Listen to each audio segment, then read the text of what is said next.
Our season. The U.S. Postal Service. Priority you. U.S. only. Most notifications transmitted within a few minutes of the delivery scan. The construction industry accounts for nearly half the world's consumption of energy and resources. It's a substantial amount, but it can be reduced. At BASF, we've developed solutions that help customers build structures that are more durable and energy efficient. When we can build more while using less, it's because at BASF, we create chemistry.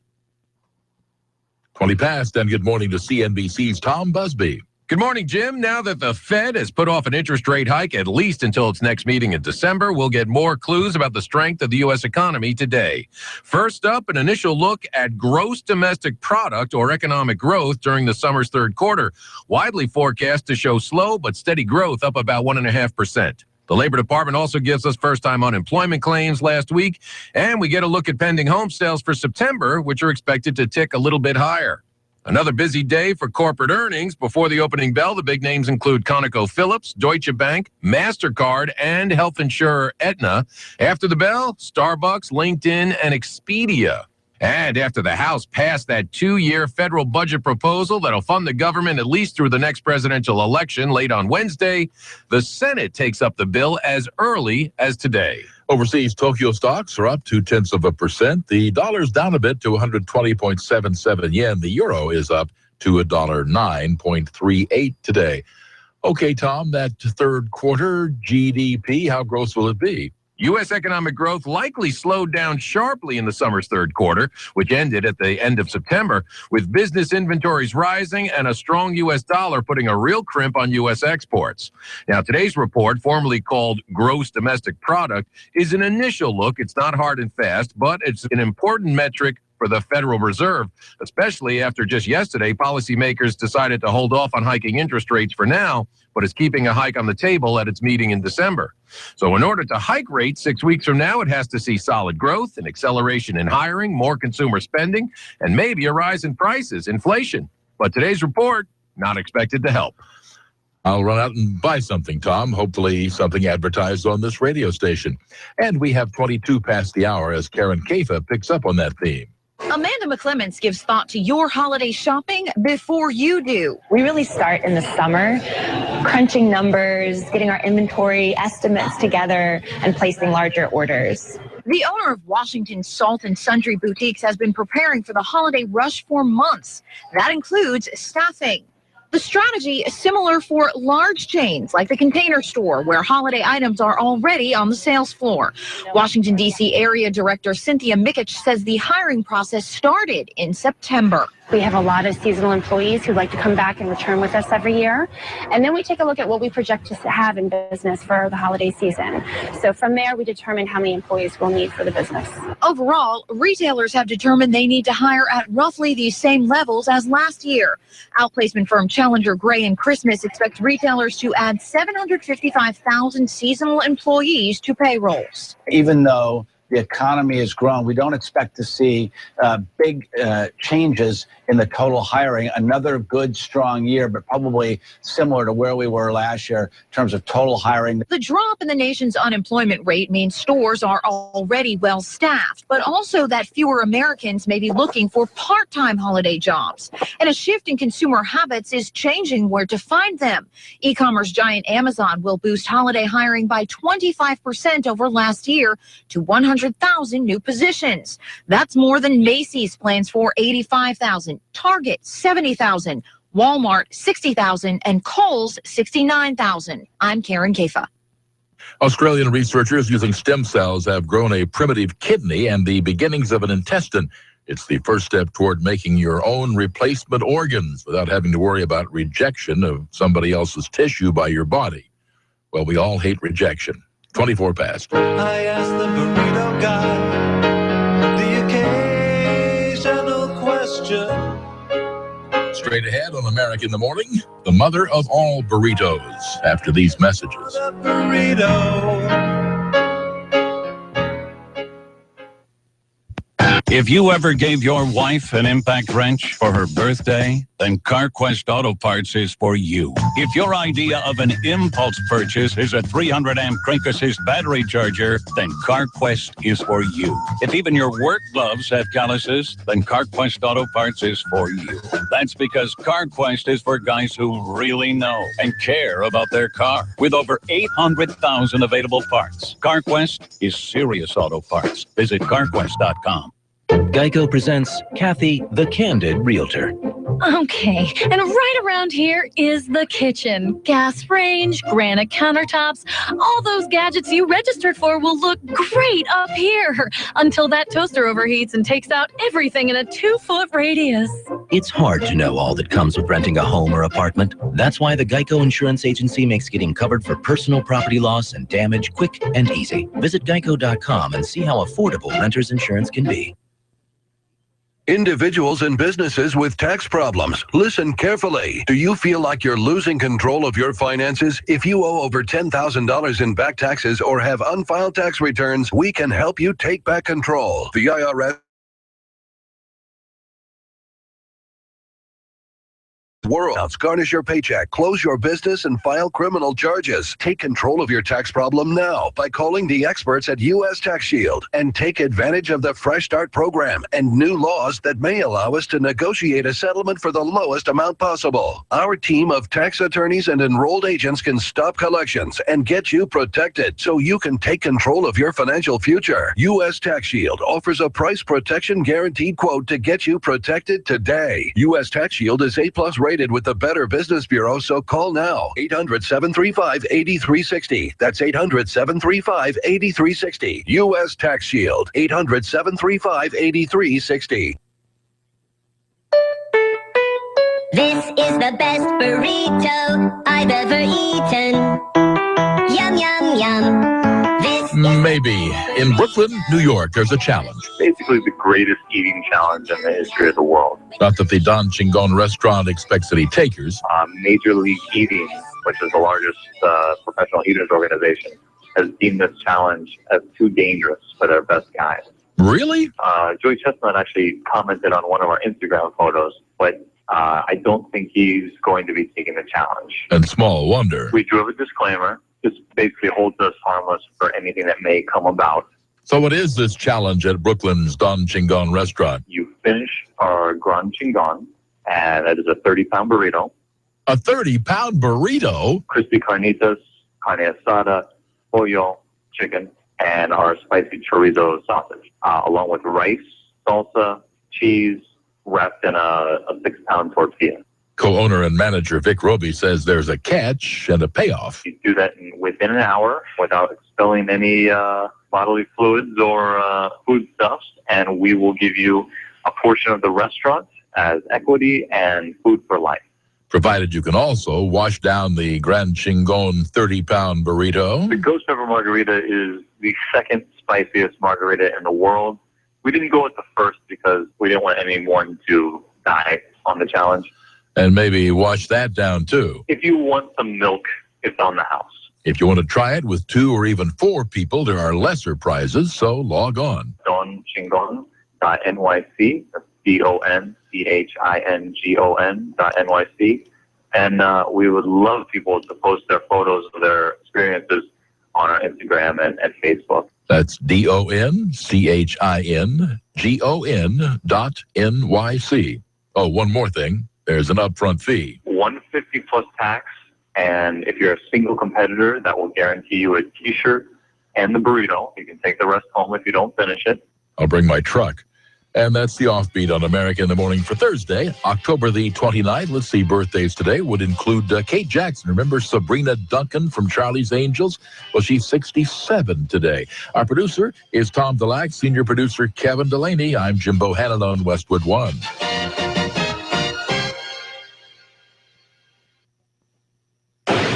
That's the sound of people throwing out their old dehumidifiers. They've replaced them with a computerized wave ventilation unit. Wave ventilation expels moisture, gases, and toxins that are trapped in your basement or crawl space and replaces it with drier, fresher air. Wave ventilation requires no maintenance. There are no buckets to empty or filters to change. And compared to a dehumidifier, it will save you hundreds of dollars each year in energy costs. I recently installed a unit and was stunned by the difference. I had a dehumidifier for almost 20 years without ever getting rid of that musty smell. Now the smell is finally gone. Say goodbye to your dehumidifier and get a Wave unit for your home. For free information, go to dryhousenow.com or call 888-964-WAVE. Satisfaction guaranteed.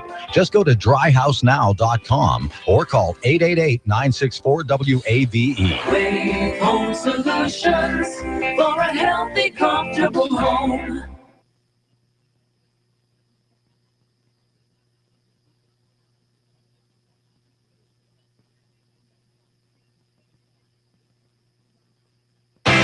KMAS Shelton is now everywhere you are. AM 1030, FM 103.3, and online at KMAS.com.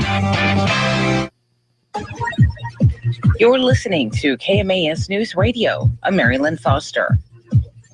The city of Shelton has applied to become a Tree City USA. The Arbor Day Foundation, a nonprofit conservation and education organization, sponsors the Tree City USA program.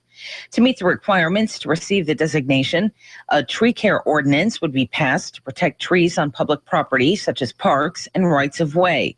Additionally, the city would form a department or board with the responsibility of caring for all trees on city-owned properties and formally observe Arbor Day.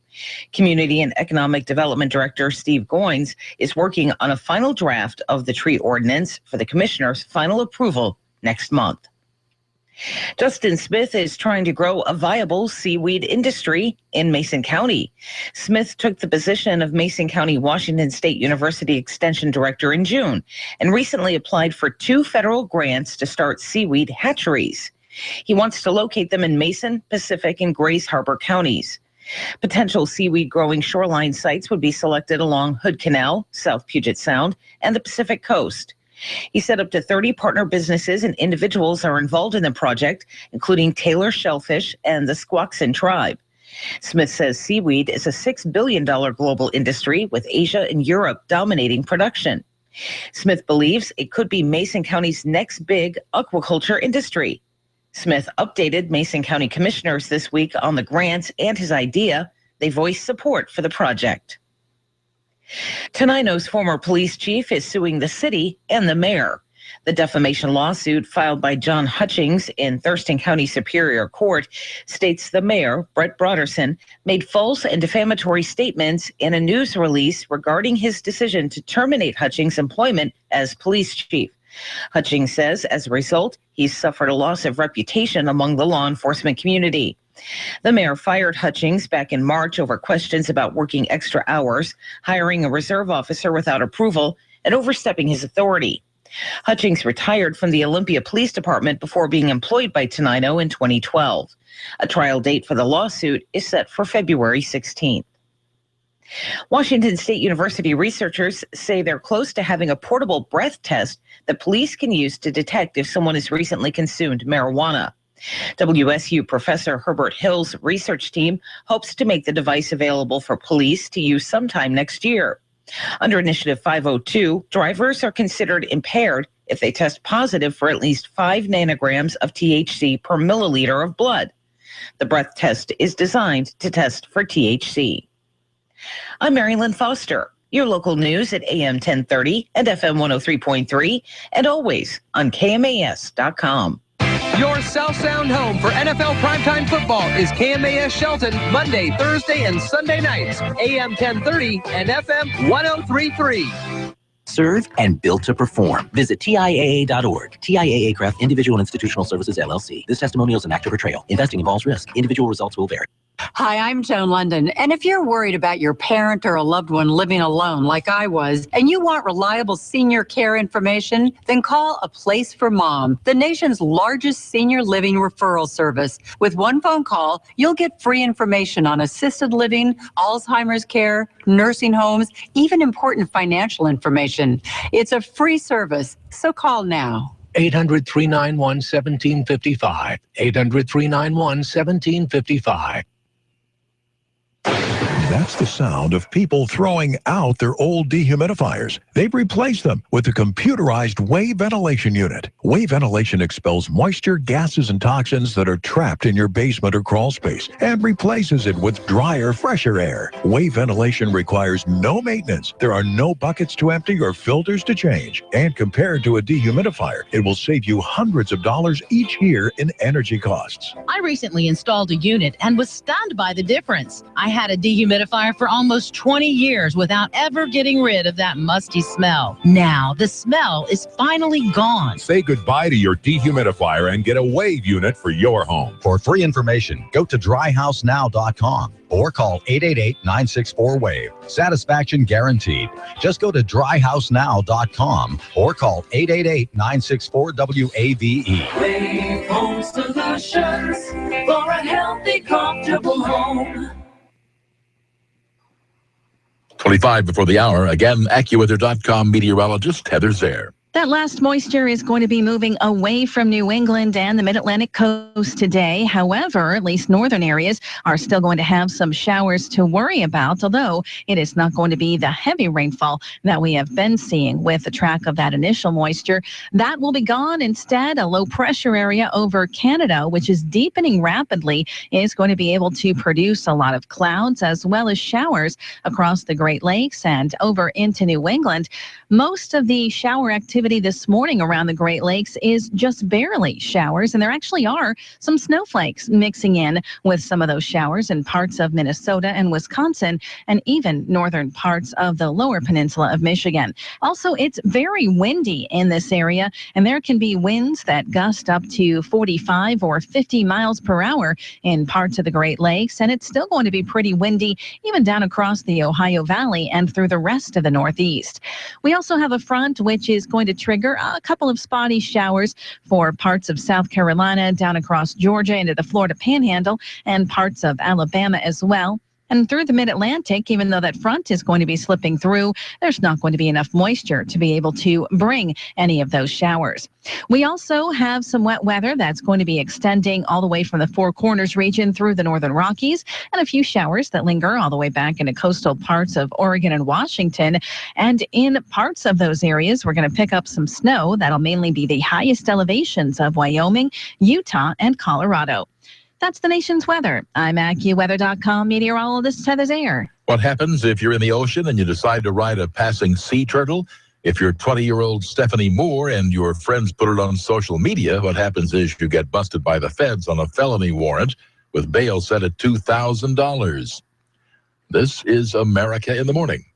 It is 23 before the hour. Good morning. I'm Jim Bohannon. Robert Workman Sports is forthcoming. We'll take a look at the World Series, among other things.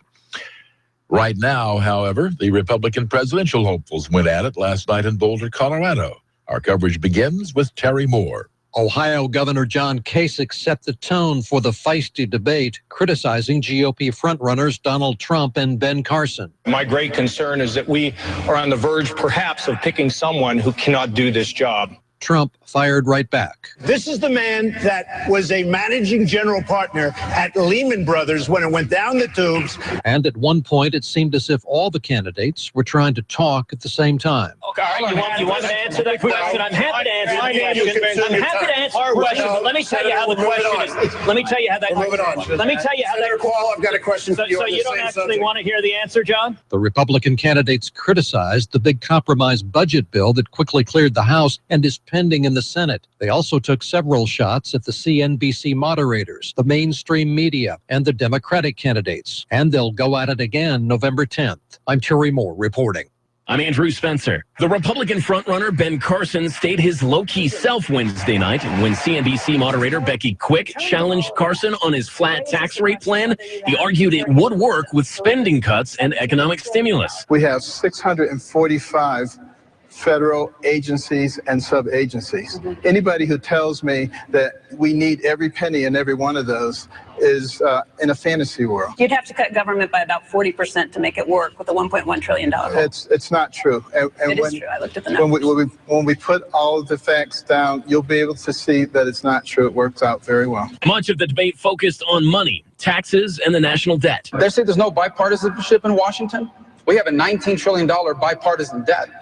And it continues to grow as we borrow money from countries that do not like us to pay for government we cannot afford. When Jeb Bush touted his record of cutting taxes, the moderator asked if he would consider a deal with Democrats that would raise taxes $1 for every $10 of spending cuts. You find a Democrat that's for cutting taxes, cutting spending $10, I'll give him a warm kiss. Thank you, Governor. Carl? Carly Fiorina says politicians have talked about tax reform for decades. There are loads of great ideas, great conservative ideas from wonderful think tanks about how to reform the tax code. The problem is we never get it done. She says it will take a strong leader to do just that. I'm Andrew Spencer. So they debated once again, third time for the Republicans. And how did they do? Let's talk about that with Jed Babin of the American Spectator online at spectator.org. First of all, I noted that the first three big applause lines of the evening in the main debate all had to do with putting down the mainstream media. Oh, yeah, Jim, this is just the biggest example of left-wing media bias. I mean, it's the worst debate I've seen since 8th grade. The CNBC knuckleheads wanted to make it a cage match. I think that's what Ted Cruz called it, then pitting one against the other without addressing the issues. Cruz made a really big point of it. Chris Christie made a really good point of it when they were talking some question they gave Kasich about fantasy football, and Christie interrupts and said, we've got ISIS, we've got $18 trillion in debt, and you're talking fantasy football? Yeah. I mean, that's the level that this thing came down to. It was just a shambles. It did certainly have its low points, no doubt about it. The star, of course, of this year's campaign, or next year's campaign, technically, the star thus far has been Donald Trump, now that he has trailed in 4 polls in Iowa and the latest poll nationally. How did he do? I thought he did pretty well. I thought Ben Carson did well. I thought Cruz did well. I thought a whole bunch of them did well. I mean, some of the people who had been stars in the previous debates, like Ms. Fiorina, I mean, she's very smart, and I like her a lot, but she just didn't do much in this debate. So her numbers are probably going to fall. So, it's the kind of thing that you would expect. Mr. Trump is a bombastic guy. He speaks very plainly. He brags about what he can do, and people like that. They're sick of political correctness. And, a soft-spoken guy like Ben Carson is running second to him. Both of them are political neophytes. They've not been in politics before, never held elected office. That's a real statement about the Republican Party, that right now the two best people up there have never held office before. Mr. Establishment, of course, Jeb Bush had been cutting back on his campaign staff. He had talked beforehand about taking it to Donald Trump. Actually, he wound up taking it, or attempting to take it, to Marco Rubio. I personally thought that exchange was Rubio's. I thought it was, too. I thought Rubio had an answer to some very tough criticisms that originated in the Orlando Sentinel editorial. I think that there's a lot of things about Jeb Bush that are probably pretty good, but I got to tell you, this is a guy in these debates, he has to hit a home run every time. I've never seen him hit a home run or more than just a Texas League single. Looking at anybody who might be folding their tent, anybody especially from the undercard debate, and I can think of at least one person who was at the main debate, Rand Paul. I know he's denied this already, that he's interested in ending his campaign, but there do seem to be certain campaigns with just over 3 months to go before the Iowa caucuses that don't seem to be going anywhere. Yeah, I can't imagine how Lindsey Graham can hang on much longer. I don't know how much money he's getting or who's giving it to him, but there's no way he should be elected to anything, even the Senate. I think that some of these other people like Rand Paul are running on a very short string. Paul is trying a last-minute, last-ditch effort to get to the Senate on a filibuster against the new budget bill. I think that's after that, he's probably going to fizzle. I think he'd probably drop out before the next debate. Chris Christie has not shown up well in polling, but I thought this was one of his better performances. It really was. I mean, he had one of the two really good lines against the media, that thing we just talked about fantasy football. And he made a lot of sense. He's a tough guy. He stood up to the media moderators, and, I think he made some good points. Whether he can go any farther than this, I don't know. I frankly don't think so. Mm-hmm. And looking at the rest of the field, Mike Huckabee, his usual affable and humorous self, but it was 36 minutes. I kept count. 36 minutes into the debate before, other than his opening statement, he even got a question directed to him. Yeah, that's a shame. I mean, Huckabee is a very affable guy. I knew him reasonably well in the last campaign. He's a very personable guy. He's the kind of guy that you'd want to, go fishing in Canada with and, fish all day and play cards all night. He's a wonderful guy. A lot of people have real concerns about him, whether he's a fiscal conservative or not. I think his personality will carry him far. I think this is about as far as it's going to go. That's Jed Babin of Spectator.org, and we're now at 15 minutes before the hour. In just a moment on America in the Morning, the Chipmunk Report after these messages. If you're looking to save money on Medicare Part D prescriptions, just swing by Walgreens. With everything from copays as low as $1 on select plans to now reward points on all prescriptions, Walgreens helps you get more. And who doesn't like more? So seize those Medicare Part D savings because you, my friend, have earned them. Walgreens, at the corner of happy and healthy. $1 copay for Tier 1 generics. Points can't be earned in New York, New Jersey, and Arkansas. Restrictions apply. See store for details. Any Joe Schmo knows Geico will work to save you money on car insurance. But since money talks, why not just ask the savings? That's me, Joe Savings. I'm not literally $1 million, but I feel like it. Why? Because when Joe switched his car insurance at Geico.com, his monthly rate went down and the savings went up. Now he uses the handy Geico mobile app anytime to check out his policy perks. Talk about a win-win. And 2 thumbs up. Man, I wish I had thumbs. Geico, 15 minutes could save you 15% or more on car insurance. Individuals and businesses with tax problems, listen carefully. Do you feel like you're losing control of your finances? If you owe over $10,000 in back taxes or have unfiled tax returns, we can help you take back control. The IRS is the largest and most aggressive collection agency in the world, and they can seize your bank accounts, garnish your paycheck, close your business, and file criminal charges. Take control of your tax problem now by calling the experts at U.S. Tax Shield and take advantage of the Fresh Start program and new laws that may allow us to negotiate a settlement for the lowest amount possible. Our team of tax attorneys and enrolled agents can stop collections and get you protected so you can take control of your financial future. U.S. Tax Shield offers a price protection guaranteed quote to get you protected today. U.S. Tax Shield is A+ rated with the Better Business Bureau, so call now. 800-735-8360. That's 800-735-8360. U.S. Tax Shield. 800-735-8360. 13 before the hour on America in the Morning. Did you hear about the Japanese man who recently ran the 100-meter dash in just over 42 seconds? Okay, that's not too good for most of us, but it's a new world's record if you're 105 years old. Alan Skaya tells of a Texas tourist attraction best approached upwind. The Fort Worth stockyards draw 3 million visitors every year. Many come for the cattle drives that shut down the main road through the stockyards twice a day. That's what we came for. We came to see part of the Old West. Yes, we did. Brings out the Wild West in all of us. A Hyatt hotel now towers over some of the buildings in the stockyards. Last year, the Fort Worth City Council approved incentives for a developer to rebuild some other buildings. That change worried business owners. Everything does fit in because it is authentic. For example, our building's been here since 1905. Diana Bloxham is the manager of a Western clothing store in the stockyards. I hear tourists all the time say that it's like taking a step back in time, and that's what we want to maintain. Now the Fort Worth City Council has approved the formation of a historic district that could tighten the codes for new buildings and renovations. The codes could establish guidelines for how buildings look and how tall they can be.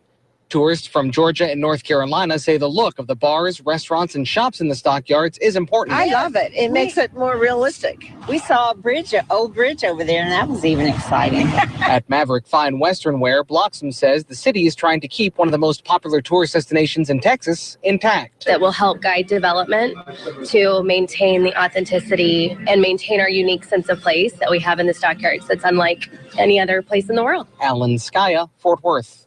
11 before the hour. In Chipmunk news, Paul Harlan isn't even talking about Theodore, Simon, or Alvin. Earlier this college football season, Michigan State stunned in-state rival, the University of Michigan, with a late fumble recovery for a touchdown to win. A taxidermist in Lansing has immortalized the victory with a diorama of the winning play made of stuffed chipmunks. A chipmunk in a state helmet is shown crossing the goal line. Chipmunks in Michigan helmets are chasing him, and there's even a chipmunk ref with its arms raised, signaling the score. Interested in owning this one-of-a-kind piece of art? You can have it for a mere $1,500 if you dare. I'm Paul Harlan. Well, let the chipmunks fall where they may, I say. And I also say good morning, Robert Workman, frequently. Yes. A gracious good morning to you. We know that the starting pitchers in last night's World Series game came nowhere near the barber of Seville or David Seville or any of those guys last night. And one of them was just a hair better than the other. The Royals ripped the Mets 7-1 to take a 2-0 lead. Johnny Cueto firmly in control from the start, going the distance on a 2-hitter, although New York did score first. A couple of fourth-inning walks followed by an RBI single from Lucas Duda made it 1-0 Mets. Royals loaded the bases in the bottom of the inning against Jacob deGrom, hippie, but they couldn't break through. Then in the fifth, KC found the key. Alex Gordon drew a walk, Alex Rios singled, and Alcides Escobar bounced one through the middle to bring in the tie run. deGrom retired the next two batters, but Eric Hosmer singled off the mound to drive in two. Mike Moustakas singled home Hosmer. The Royals scored three more in the eighth. Gordon with an RBI double. Paulo Orlando hit a sac fly, and Escobar there again to triple in Gordon. Cueto walked a man in the ninth, but finished up with a two-hitter, 3 walks, 4 strikeouts, his second outstanding start of this postseason. He allowed 2 hits over 8 innings in the Game 5 clincher of the AL Division Series against Houston, you might recall. Cueto's gemmed the first complete game in the World Series by an American League pitcher since the Twins' Jack Morris in Game 7 against the Braves in 1991. It's a different game.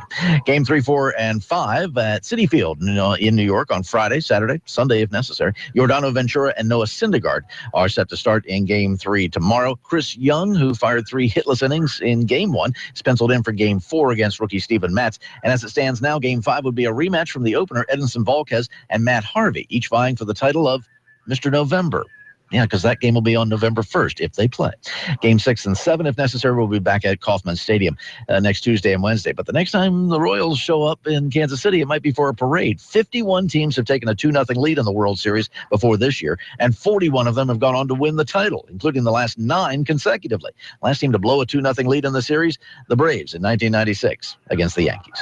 Off the field, a report from the Washington Post says the Nationals are ready to name Bud Black their new manager. The announcement expected to come after the World Series. Black was let go during his 9th year with the Padres this past June. Never reached the playoffs in San Diego, but was reportedly chosen over former Reds, Cubs, and Giants skipper Dusty Baker, who was a finalist 2 years ago as well when Washington went with Matt Williams. Well, after 2 years, that didn't work out so well.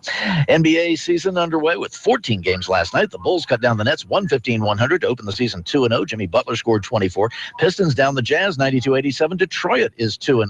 Andre Drummond with 18 points and 10 rebounds. Cavaliers clobbered the Grizzlies 106-76. Wizards nipped the Magic 88-87. Celtics slammed the 76ers 112-95. Isaiah Thomas, no, the newer one, off the bench to score 27 points and dish out 7 assists. Heat hassled the Hornets 104-94. Chris Bosh back from blood clots and pneumonia to score 21 points. Dwayne Wade had 20. Raptors got past the Pacers 106-99. 25 for DeMar DeRozan, 23 for Kyle Lowry. Nuggets rolled the Rockets 105-85. Danilo Gallinari had 23 points. Denver never trailed in that one. Blazers scorched the Pelicans 112-94. CJ McCollum hit a career-best 37 points, including 6 3-balls, to give Portland its 15th consecutive home opening victory. That's a new NBA record, the old one held by Boston from 79 to 92. Knicks stopped the Bucks 122-97. Thunder thumped the Spurs 112-106 to give Billy Donovan the win in his NBA coaching debut. Russell Westbrook, 33 points. Mavericks down the Suns 111-95. 8 Dallas players in double digits. Clippers sailed past the Kings 111-104. Blake Griffin had 33. And the T-Wolves came back from down 16 in the second half to tip the Lakers 112-111. Ricky Rubio, a career-high 28 points and 14 assists. Number 1 draft pick Karl Anthony Towns, 14 points and 12 rebounds in his NBA debut. Both teams honored Flip Saunders, the Minnesota coach and team president who lost his battle with Hodgkin lymphoma on Sunday. Kobe Bryant, when he stepped on the court, set a new NBA record, marking his 20th season with the Lakers, most ever by a player with one franchise. When Bryant and Kevin Garnett of the T-Wolves hit the floor, it became the first time the two players with at least 20 years experience had played against each other in an NBA game, and the youth was served as well. Number 1 pick Towns and number 2 choice D'Angelo Russell from last year's draft of the Lakers. They faced off in the season opener. First time ever that the top 2 picks played their first NBA game against each other since the common draft was brought in 50 years ago. NFL tonight, it's the Dolphins and the Patriots. That's Thursday Sports. And that's Robert Workman. It is 6 before the hour. A penny for your thoughts. A penny for your thoughts. When we come back on America in the Morning, enough for 500,000 thoughts after these messages. Answer that I got. You told us.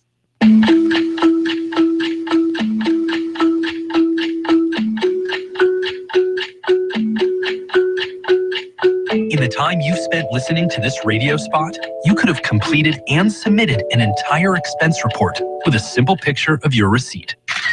That's all it takes for you to get back to work and for your business to run more efficiently. To learn more and discover all the ways Concur helps manage your company's expenses, just go to tryconcur.com for a free test drive. 2 days ago, Jeff McDonald posted the following. Just watched the sunrise from above the clouds. So stoked. Jeff got 19 likes and 7 comments. Not bad, Jeff. Geico has a comment to add that may make you even more stoked.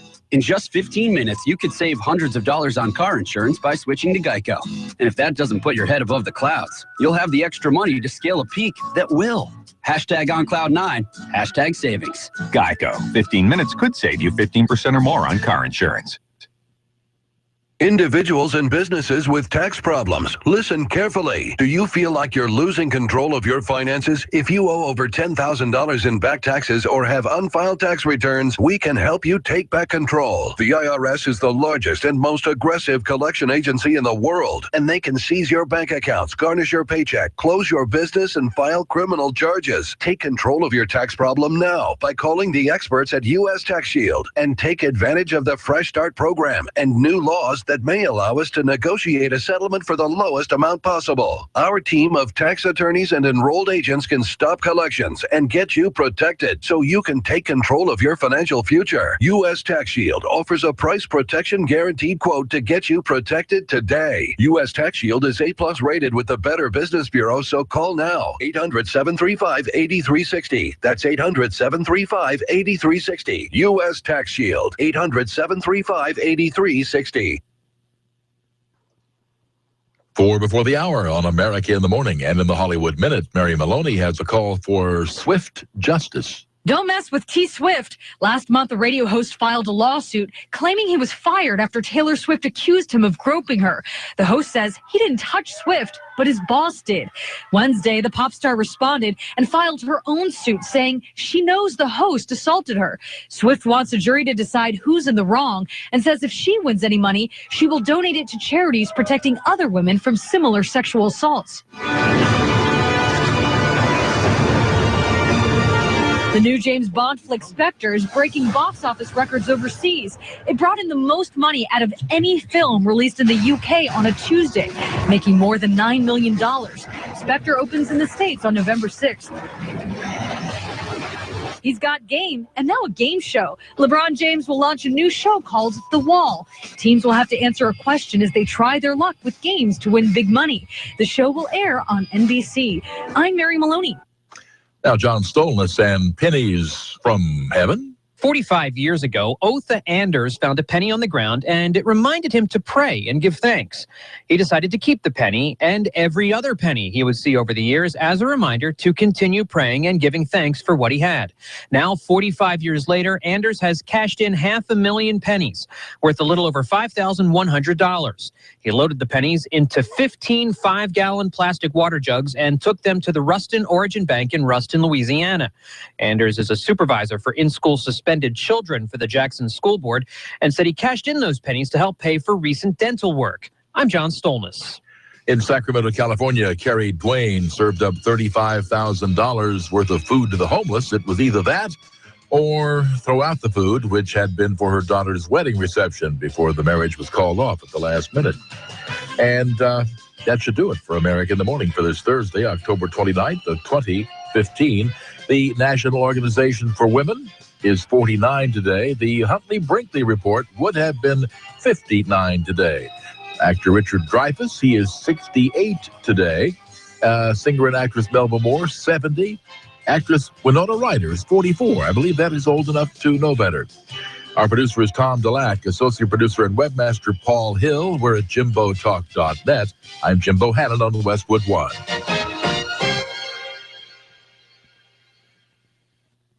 Hi, I'm Tom Kreitler. And I'm Leslie Segretti with today's Money Pit Minute. Your exterior trim, your soffits, your fascia. When is the only time you think about these things? We'll tell you right after this. Chehalis Sheet Metal doesn't tell the whole story. Electrical needs, roofing repair or replacement, poor heating and cooling efficiency. You see, nothing about the name Chehalis Sheet Metal tells the whole story. If you're hearing this ad, you're in the CSM local area. You don't have to live in Chehalis. And all those cooling, heating, and roofing needs are superbly taken care of at CSM. Reputable, 53 years, dependable, and waiting to help right now. ChehalisSheetMetal.com. ChehalisSheetMetal.com. Moldings offer an attractive disguise for the joints between the walls, ceilings, floors, windows, and doors. All homes move as they expand and contract, and moldings can help hide minor cracks in these areas. There's a wide range of profiles and materials available, so you can easily mold a custom look for your home. You can do it yourself. But don't do it alone. For more tips, go to MoneyPit.com. Heading out of town? Listen to KMAS Shelton wherever you have a cell signal. Check out our website customized for your smartphone and listen online at KMAS.com. Here's the latest from ABC News. I'm Karen Chase. Wisconsin Congressman Paul Ryan declared it a new day in the House after being nominated for Speaker. He's expected to win easy confirmation in a full House vote later today. Current Speaker John Boehner is gaveling the House to order for the final time. ABC's Kenneth Moten has a look back. Speaker John Boehner has had a tumultuous 4 years, leading the House in a divided GOP conference. Late last month, he decided to call it quits. And I decided, today's the day I'm going to do this. The 13-term Ohio congressman, known for shedding a few tears, is leaving the House with an approved bipartisan 2-year budget deal. He'll deliver his final speech on the House floor, hand over the Speaker's gavel, and fly home to Ohio before he officially leaves office Saturday. Kenneth Moten, ABC News, Capitol Hill. An enormous white blimp is under military guard at this tower in a Pennsylvania field.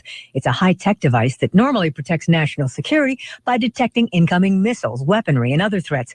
But it drifted away from a Maryland military base yesterday, and its tether cut power lines along the way. Thousands are still without power this morning.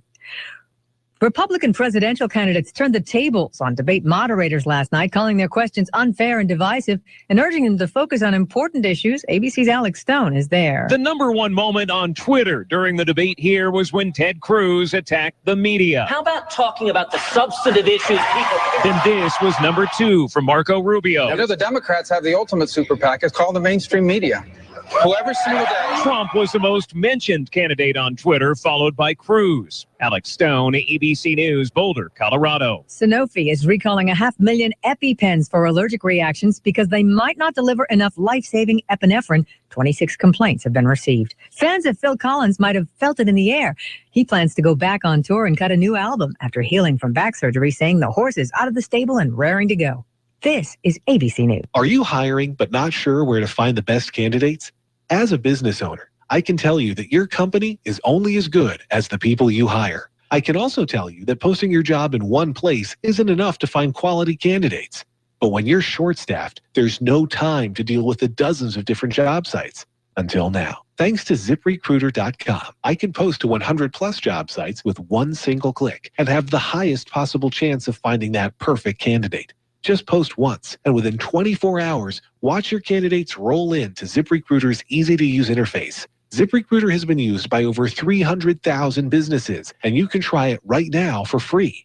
Getting the right people for your company is so important. Try ZipRecruiter and get your perfect candidate before they go to somebody else. Today, you can try ZipRecruiter for free. Go to ZipRecruiter.com/ABC Radio. That's ZipRecruiter.com/ABC Radio. Again, ZipRecruiter.com/ABC Radio.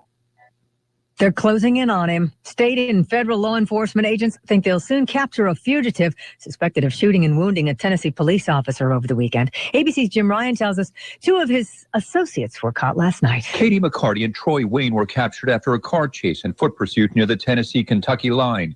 They're known friends of 62-year-old Floyd Cook. Unfortunately, says Tennessee Highway Patrol Lieutenant Bill Miller, Floyd Cook is still on the loose. He is still considered to be extremely dangerous and armed. Cook is thought to have shot and seriously wounded a police officer during a traffic stop in Algood, Tennessee on Saturday. Jim Ryan, ABC News. Glamour magazine has announced its Women of the Year. They include Misty Copeland, Caitlyn Jenner, Reese Witherspoon, and 5 women touched by gun violence in the South Carolina church massacre, now known as the Peacemakers of Charleston. Witherspoon was selected to grace the cover. Amy Schumer will open the ceremony and awards gala at Carnegie Hall, scheduled for November 9th. Karen Chase, ABC News. Local news is brought to you by Shelton Health and Rehabilitation Center. Find them online at sheltonhealthandrehab.com. You're listening to KMAS News Radio. I'm Marilyn Foster. The city of Shelton has applied to become a Tree City USA. The Arbor Day Foundation, a nonprofit conservation and educational organization, sponsors the Tree City USA program. To meet the requirements to receive the designation, a tree care ordinance would be passed to protect trees on public property, such as parks and rights of way. Additionally, the city would form a department or board with the responsibility of caring for all trees on city-owned properties and formally observe Arbor Day. Community and Economic Development Director Steve Goins is working on a final draft of the tree ordinance for the commissioner's final approval next month. Justin Smith is trying to grow a viable seaweed industry in Mason County. Smith took the position of Mason County Washington State University Extension Director in June and recently applied for 2 federal grants to start seaweed hatcheries. He wants to locate them in Mason, Pacific, and Grays Harbor counties.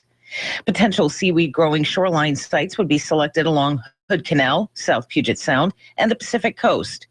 He said up to 30 partner businesses and individuals are involved in the project, including Taylor Shellfish and the Squaxin Tribe.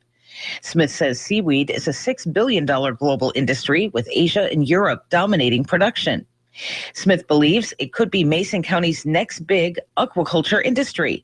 Smith updated Mason County commissioners this week on the grants and his idea. They voiced support for the project. Tenino's former police chief is suing the city and the mayor. The defamation lawsuit filed by John Hutchings in Thurston County Superior Court states the mayor, Brett Broderson, made false and defamatory statements in a news release regarding his decision to terminate Hutchings' employment as police chief. Hutchings says as a result, he's suffered a loss of reputation among the law enforcement community. The mayor fired Hutchings back in March over questions about working extra hours, hiring a reserve officer without approval, and overstepping his authority. Hutchings retired from the Olympia Police Department before being employed by Tenino in 2012. A trial date for the lawsuit is set for February 16th. Washington State University researchers say they're close to having a portable breath test that police can use to detect if someone has recently consumed marijuana. WSU professor Herbert Hill's research team hopes to make the device available for police to use sometime next year. Under Initiative 502, drivers are considered impaired if they test positive for at least 5 nanograms of THC per milliliter of blood. The breath test is designed to test for THC.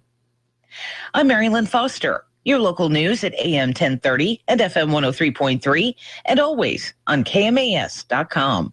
Shelton, you make us smile. Delta Dental of Washington will be in town November 2nd through 4th in Mason County. We want to hear from you. Tell us today who makes you smile and those who may need a smile boost. Delta Dental will be in town promoting random acts of smile power. Email your nominations today to smilepower@deltadentalwa.com. Delta Dental, celebrating the power of smiles in Shelton and across Washington. Summer is about sun and fun, camping, biking, and barbecues. It's pulling boats and towing trailers. This is Doug Sample from Whitney Chevrolet. Let's face it, summer is busy. The last thing you want to worry about is borrowing a truck or whether your old one's going to make it. Do summer right with a new or used truck from Whitney Chevrolet. You'll be amazed at our selection. There's something to fit every style and every budget. Check out WhitneyChev.com or come in and see us. It's worth the drive to Whitney's, just down the road to Whitney. Mets crowned in Kansas City. The Wolves, Bulls, and Cavs are winners. Hi, everybody. Todd Ant reporting on sports. It was True Blue in Game 2 of the World Series. The Royals hammered the Mets 7-1 in Kansas City last night. After using most of his bullpen to secure the win in Game 1, Royals manager Ned Yost received a gift from starter Johnny Cueto. The pitch, and it is strike 3 called inside corner, and the inning is over. On ESPN Radio, Cueto became the first pitcher in 24 years to toss a complete game of the Fall Classic, allowing just 2 hits, while the Royal Bats made it a grim night for Jacob deGrom. And the pitch to Hosmer, and a swing and a base hit into center field. Rios will score. Escobar will score. Eric Hosmer. The Royals just 2 wins away from the championship. Game 3 Friday night in New York. Opening night for Kobe Bryant in his 20th season with the Lakers, but an emotional night for the Timberwolves, who rallied to beat the Lakers 112-111 in Los Angeles. It was Minnesota's first game since team president and longtime coach Flip Saunders died. The Bulls opened their NBA schedule with back-to-back victories after beating Cleveland Tuesday night. They visited the Nets in Brooklyn. Butler stops, pops, fires 3. Bam! Joe Johnson a little lazy getting over that screen. Jimmy Butler said thank you. On WMVP, Jimmy Butler poured in 24 points. The Bulls dumped the Nets 115-100. The Cavaliers rolled over Memphis 106-76. Billy Donovan won his NBA coaching debut with the Thunder. 2 to shoot. Corner left. Westbrook does it for 3. On the way. Cha-ching! A Thunder. Money ball. Oh, baby. Ibaka saved the possession. On WWLS, Russell Westbrook's 33 points and 10 assists helped Oklahoma City beat San Antonio 112-106. Cowboys wide receiver Dez Bryant could be back in the lineup Sunday against Seattle. Bryant practiced on Wednesday. University of Minnesota football coach Jerry Kill retiring because of health reasons. And the Washington Nationals will name former Padres skipper Bud Black as the 6th manager in franchise history, according to the Washington Post. Todd Ant, ABC Sports.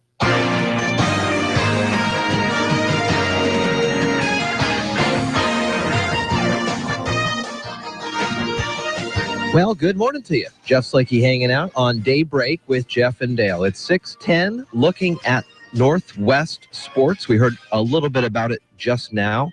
Dez Bryant returning to practice for the first time in almost 7 weeks, boosting the prospects of Dallas's all-pro receiver returning from a broken right foot against Seattle this weekend. Richard Sherman looking to cuddle up close to Dez this upcoming Sunday. We've got the game for you, pregame at 11 and the kickoff at 1:25.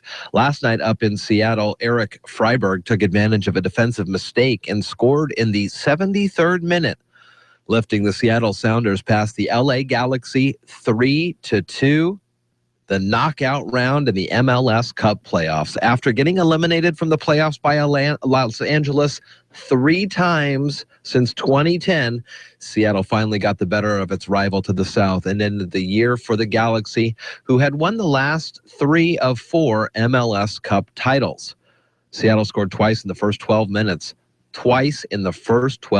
On goals from Clint Dempsey and Nelson Valdez, part of a wild first half that featured 4 goals in the first 22 minutes. But it was Freiberg providing the winner, taking advantage of a third defensive mistake by the Galaxy and sending Seattle into the conference semifinals against either FC Dallas or Vancouver. Wouldn't that be a great game? We talked yesterday on Daybreak about how the Galaxy had just terrible road games this season, and Seattle looks like they were able to take advantage of it.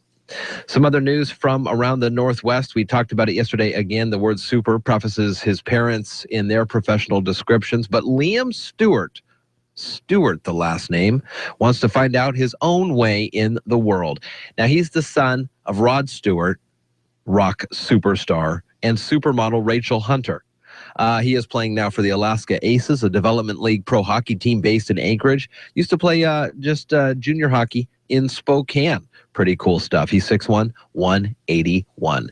Looking ahead to the sports schedule here around the Northwest, I got the email from Athletic Director Jim Judson for the Shelton School District, and today we have got girls soccer at home against Central Kitsap. The JV squad starts around 7 o'clock for tonight. Tomorrow, the WCD Championships for boys tennis is happening. And I'm trying to get a detailed look at where that game is. According to Judson's email, it's at Sprinker, but according to the Narrows League website, it says it's the Capitol High School. I mean, regardless, it's going to be raining, and I'll give you that forecast in just a second. But I want to make sure that we have the proper information to pass out to you. Tonight, we've got a huge national football game for you. It's the Dolphins and the Patriots. Our coverage will start at 5 this afternoon. Patriots, undefeated. What? Let's see if Miami can come in and take care of that.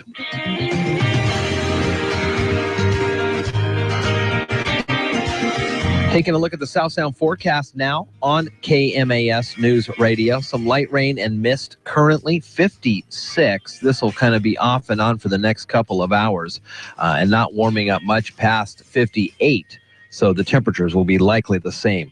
Tomorrow, as we work our way into the weekend, the rain forecast just gets worse and worse for us, unfortunately. Tomorrow, Friday, the 30th, we will have a Shelton High Climber Capital Cougar football game for you on the radio. And I'm looking at the forecast. So we're looking at over an inch of rain for sure. I see that it could start to taper off into the evening around game time, making it nice for all the fans in the stands.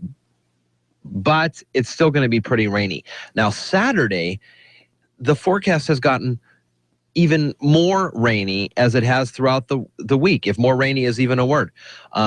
1 3/4 inch of rain is likely just on Saturday. More rain on Sunday. That's the 1st of November. And a reminder to you that we will fall back. It's 55. Daybreak with Jeff and Dale on KMAS News Radio. Join the guys as they talk with neighbors, newsmakers, and each other, getting your day off to the absolute best possible start in the history of mornings. Connect with Jeff and Dale through the KMAS listener line, by email or Facebook. Now, from the southernmost tide pool of Puget Sound, Daybreak with Jeff and Dale. Yeah, good morning to you. It's 6:16 here, KMAS. Jeff Slakey this morning with you. Dale's taking a couple days off, and Carol's taking a couple days off, and flying solo today.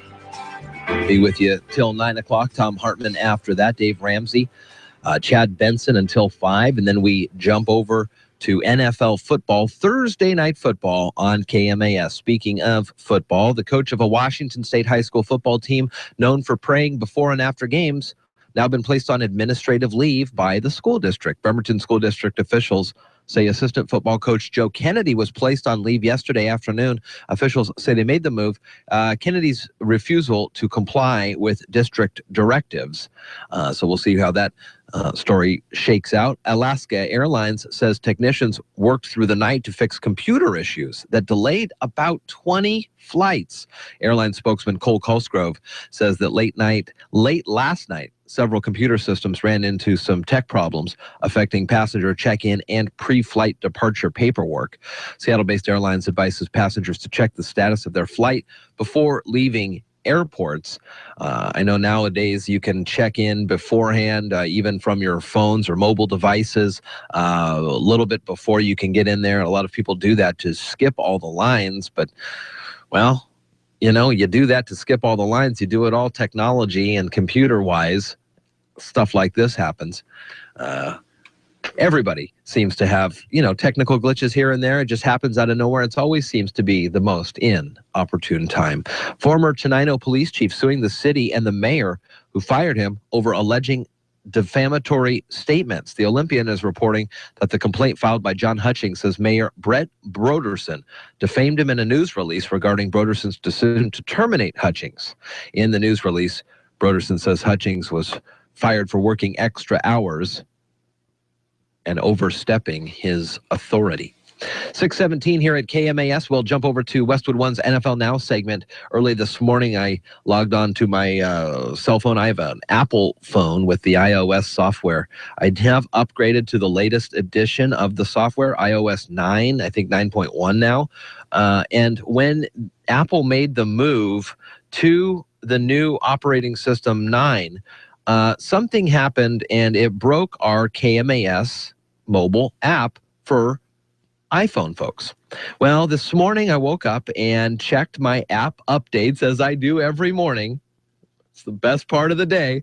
Well, I see that the KMAS app has now been updated for Apple users under iOS 9, and it is once again working for you. Now, this app is available in your app store for both devices, Android users and iPhone users.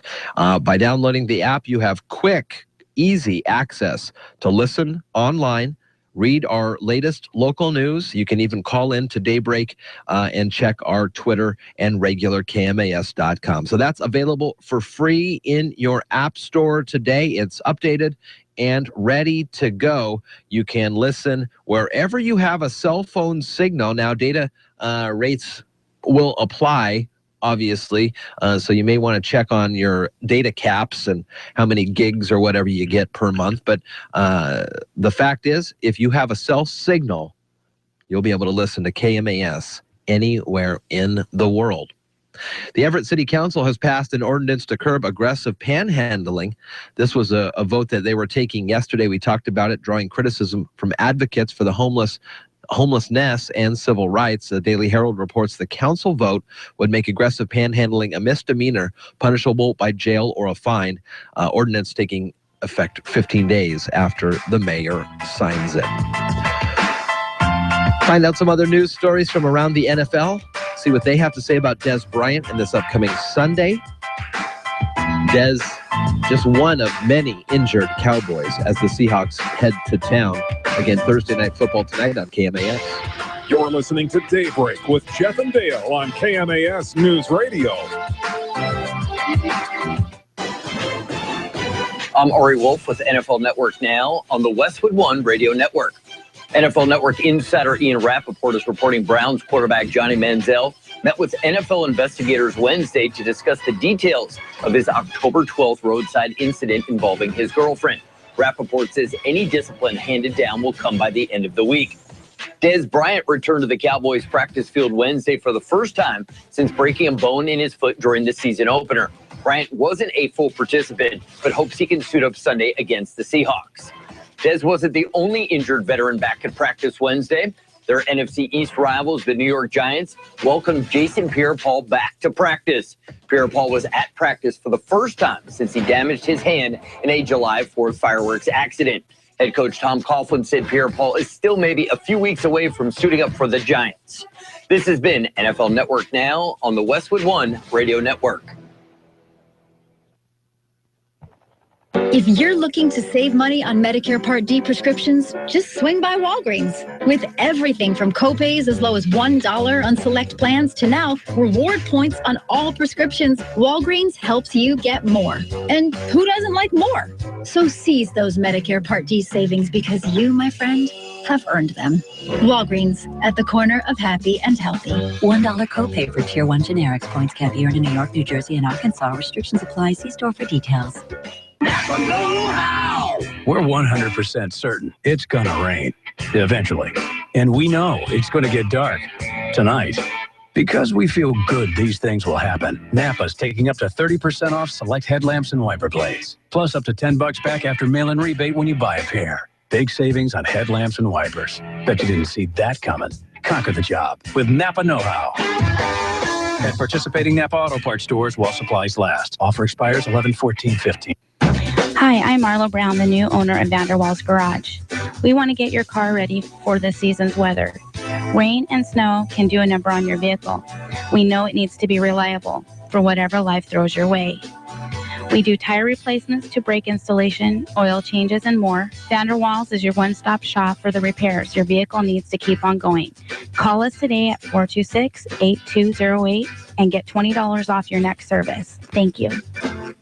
New games and lots of winning at the Lucky Dog Casino. And every Saturday night in October, the Lucky Dog is giving away 40 tablets with keyboard and case.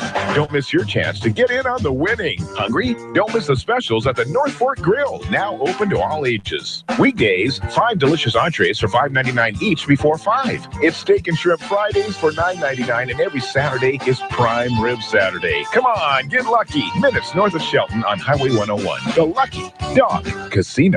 Shelton, you make us smile. Delta Dental of Washington will be in town November 2nd through 4th in Mason County. We want to hear from you. Tell us today who makes you smile and those who may need a smile boost. Delta Dental will be in town promoting random acts of smile power. Email your nominations today to smilepower@deltadentalwa.com. Delta Dental, celebrating the power of smiles in Shelton and across Washington.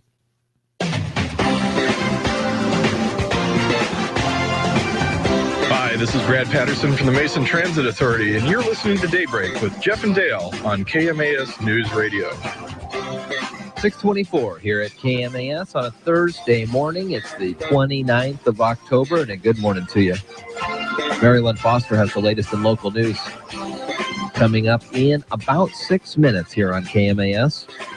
And in about 20 minutes, provide you with a new feature we have here on KMAS, Living the Country Life, as all part of our environmentally sound topics. Coming up today, we've got some great guests on the show for you. In the 7 o'clock hour, Jerry Apple will be by with some kids and his SAD Club to talk about some events that they've got upcoming. Also from Maple Glen, the pumpkin carving contest. Angie Rebellos and Kelly Crabtree from Maple Glen will be here to talk about Maple Glen's pumpkin carving contest. Over 300 kids are going to be visiting Maple Glen on Saturday, Halloween, to judge pumpkins. KMAS pumpkins are there. Hello. Vote for... No. A treasured chest of prizes will be awarded to the first, second, and third place contestants. If you have a carved pumpkin, you can bring it with illumination to Maple Glen Senior Living. And you know what? Actually, we used, I don't know if you saw the screen grabs on our Facebook page, but we had a plethora of pumpkins in here just the other day. And they've got these little LED like tea lights. They're like tea lights, but they're battery and LED, and they got the flicker and they're a soft glow. Boy, they're great. In fact, I think they're the same style of tea light, electric tea light candles they used during the Relay for Lives Luminaria ceremony. I remember in years past they used actual candles, and we have used actual candles in our pumpkins currently at my house. But the weather and the wind has just been so horrific lately that they get blown out very easily. So these LED tea lights not only work great for candles and bags for the Luminaria ceremony, but they look nice too. The flicker, nobody would know. They know now because we're talking about it, but they wouldn't know. We'll also focus on Shelton today, and there was a big doings in the city with some folks coming let's see, I think maybe who's coming in today? We're going to talk about the reserves that just graduated. I also wanted to let you know, we talked about this yesterday with Chief Darren Moody and Sheriff Casey Salisbury. Mason County Sheriff's Office, in coordination with partner agencies, is actively seeking to locate and arrest individuals with outstanding warrants. An amazing conversation with the guys yesterday on KMAS where We all know that there are troubles regarding to size and amount of beds in the various jails we have around here. And so folks with warrants are very brazen about this fact. You know, they recanted to us on the air and off the air stories of folks that would come up to them and say, and now keep in mind, this is the sheriff of the whole dang county and the chief of police for the city. Oh, hey guys. Yeah, I got some warrants. 5 or 6. Outstanding. But guess what? You're not going to do anything because there's no room. I mean, just the brazen. That's probably the best word I can use on the radio this morning. Well, unfortunately for some of those folks, they did do something about it. And they will continue to see things happen. And the main emphasis will be yesterday, the day before, and today for these warrants. And now they're going to move to more of an emphasis patrol because, as we all know, Saturday night, Halloween is coming up. Tomorrow on Daybreak, Tammy Newton's going to be in with me. So we'll have a special guest tomorrow. And during the Halloween show tomorrow, we'll talk about all sorts of things, including ways to make sure the kids will be easily seen. I'm not sure the major popular costumes these days. I know that like my nieces and friends of that age, young age, 5 and so, still the Marvel comic superheroes. I'm sure the Star Wars characters are very popular this year. And again, a lot of these costumes deal with dark colors, capes, masks. Perhaps they'll have a lightsaber, or if they're Iron Man, they may have that arc reactor in their chest that lights up, but you just got to be careful. So emphasis patrols will be starting tomorrow and the next day. It is a Saturday night. We understand and we know how folks are, and we've all had a lot of fun on Halloween. But you got to make sure you remember that kids are going to be, they're going to be so, if the weather holds. And again, I'm looking at the forecast for Saturday, 58, 1.67 inches of rain likely just on Saturday. Add to that 1.25 inches the day before, that's tomorrow. We are seeing a little lull in the rain around potential trick-or-treat time, so kids may see a break in the weather Saturday and go, all right, Mom and Dad, we gotta go, we gotta do this. Now they're gonna be zapping and zooping all over the place. We just gotta make sure that we are aware that the kids are running about. It's 6:30. You're listening to Daybreak with Jeff and Dale on KMAS News Radio. Local news is brought to you by Fred Holmes Tree Service. FredHolmesTreeService.com, 427-4489. You're listening to KMAS News Radio. I'm Marilyn Foster. The city of Shelton has applied to become a Tree City USA. The Arbor Day Foundation, a nonprofit conservation and educational organization, sponsors the Tree City USA program. To meet the requirements to receive the designation, a tree care ordinance would be passed to protect trees on public property, such as parks and rights of way. Additionally, the city would form a department or board with the responsibility of caring for all trees on city-owned properties and formally observe Arbor Day. Community and Economic Development Director Steve Goins is working on a final draft of the tree ordinance for the commissioner's final approval next month. Justin Smith is trying to grow a viable seaweed industry in Mason County. Smith took the position of Mason County Washington State University Extension Director in June and recently applied for 2 federal grants to start seaweed hatcheries. He wants to locate them in Mason, Pacific, and Grays Harbor counties. Potential seaweed growing shoreline sites would be selected along Hood Canal, South Puget Sound, and the Pacific Coast. He said up to 30 partner businesses and individuals are involved in the project, including Taylor Shellfish and the Squaxin Tribe. Smith says seaweed is a $6 billion global industry, with Asia and Europe dominating production. Smith believes it could be Mason County's next big aquaculture industry. Smith updated Mason County commissioners this week on the grants and his idea. They voiced support for the project. Tenino's former police chief is suing the city and the mayor.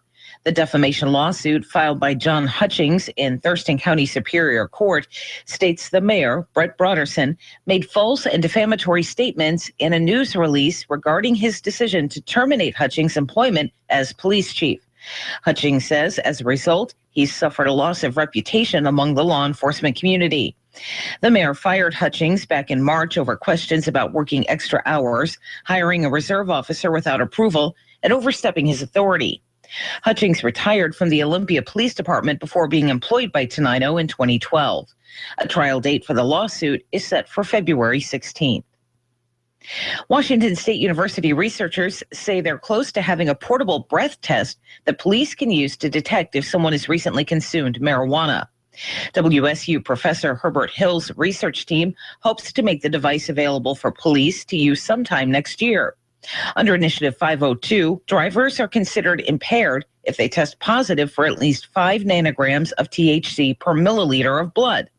The breath test is designed to test for THC.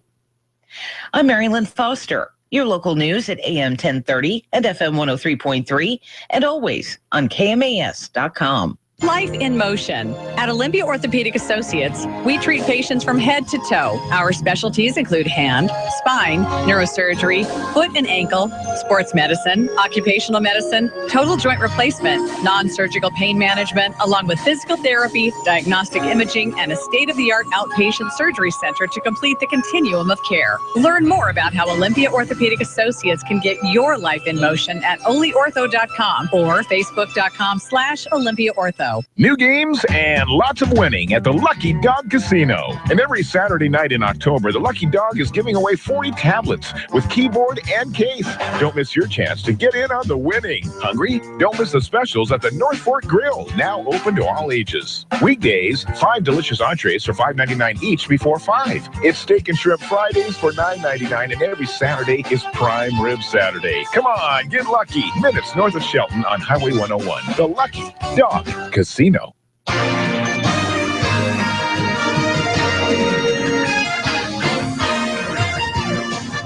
Well, good morning to you. It's Jeff Slikey on Daybreak with Jeff and Dale, 634 here at KMAS News Radio, AM 1030, FM 103.3, online, KMAS.com. And hey, for you iPhone users, it's been a long time coming. I understand. I've been working hard to get this app thing figured out, and built an app for the station about a year ago, and it was trucking along just fine. And all of a sudden, we get iOS 9. If you're familiar with the iOS operating systems, 9 is the new one. I think it's 9.1 now. But regardless, 9 kind of changed some things, and it caused our KMAS app, our free KMAS app, to stop working. Well, early this morning, I saw that there was the update notification, and you can now re-download or update your KMAS app free. It's in your app store, both in Apple and Androids, so you can follow us along there. All right, good morning to you. It is Daybreak with Jeff and Dale. Check and look at sports here. Big game, big doings yesterday in Seattle as Eric Freiberg took advantage of a defensive mistake and scored in the 73rd minute, lifting the Seattle Sounders past the LA Galaxy 3-2 last night in the knockout round of the MLS Cup playoff. After getting eliminated from the playoffs by Los Angeles 3 times since 2010, Seattle finally got the better of its rival to the south and ended the year for the Galaxy. They have won the last 3 of 4 MLS titles. Now, coming up on that, on the heels of that game, we have got some more information about they may be playing FC Dallas or our other Cascadia Cup challenger, Vancouver, the Vancouver Whitecaps, just up north from us. Wouldn't that be another great game to get the Sounders to knock off Vancouver and hopefully make it all the way and do quite well. Des Bryant returning to practice for the first time in almost 7 weeks, boosting the prospects of Dallas's all-pro receiver returning from a broken right foot against Seattle this upcoming weekend. Jason Garrett's the coach of the Dallas Cowboys, and he said Bryant would be limited in his first practice since September 11th, 2 days before he was injured in the opener against the Giants. So he's missed 5 straight, and that is the longest absence of his career. And really, Dallas has been taking it on the chin. They have been going through some tough stuff, tough teams. But Tony Romo's out, their main starting quarterback. Brandon Whedon is their backup. He's been doing an okay job, but again, they're not the starters. And without Dez in there, we'll see what happens this Sunday. We've got the game for you Sunday, pregame at 11, kickoff at 1:25 here on KMAS. Tonight, we've got more NFL football for you as it's the Dolphins heading to New England to take on the undefeated Patriots. We start our pregame at 5 o'clock tonight. A reminder that game and all primetime NFL football games will be on KMAS. That is Sunday Night Football, Monday Night Football, and Thursday Night Football. Tomorrow night, we welcome the Capital Cougars to Shelton High Climber Stadium to take on the High Climbers in some high school football for a fun Friday night.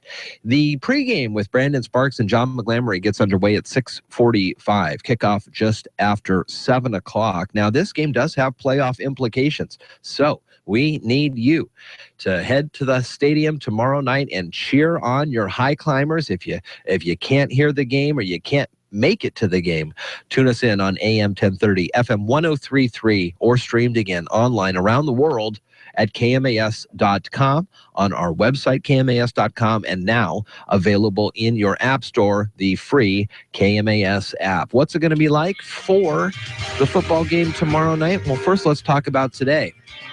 Chance of rain continues off and on with over about 0.4 of an inch of rain likely today. I'm looking at the models and the satellite imaging.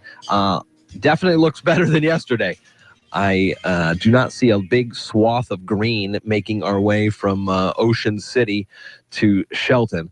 So off and on rain today. 58 will be the high. Tomorrow, that big swath will return and grow exponentially into Saturday. Friday, we are looking at 60 degrees, which is nice and mild. But unfortunately, over an inch of rain is likely. Now, I did mention that it could start to taper off a little bit around game time tomorrow night, but still, it is going to be wet, a little mud bowl happening tomorrow night. Saturday, Halloween, throughout the day, heavy rain. How heavy? Well, expect to see over an inch and a half, almost an inch and 3/4 of rain just Saturday. Sunday, even with, let's see, we gain an hour?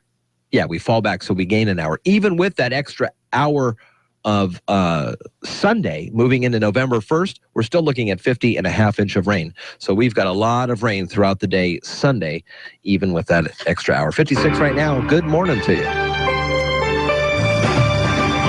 It's Daybreak with Jeff and Dale on KMAS News Radio.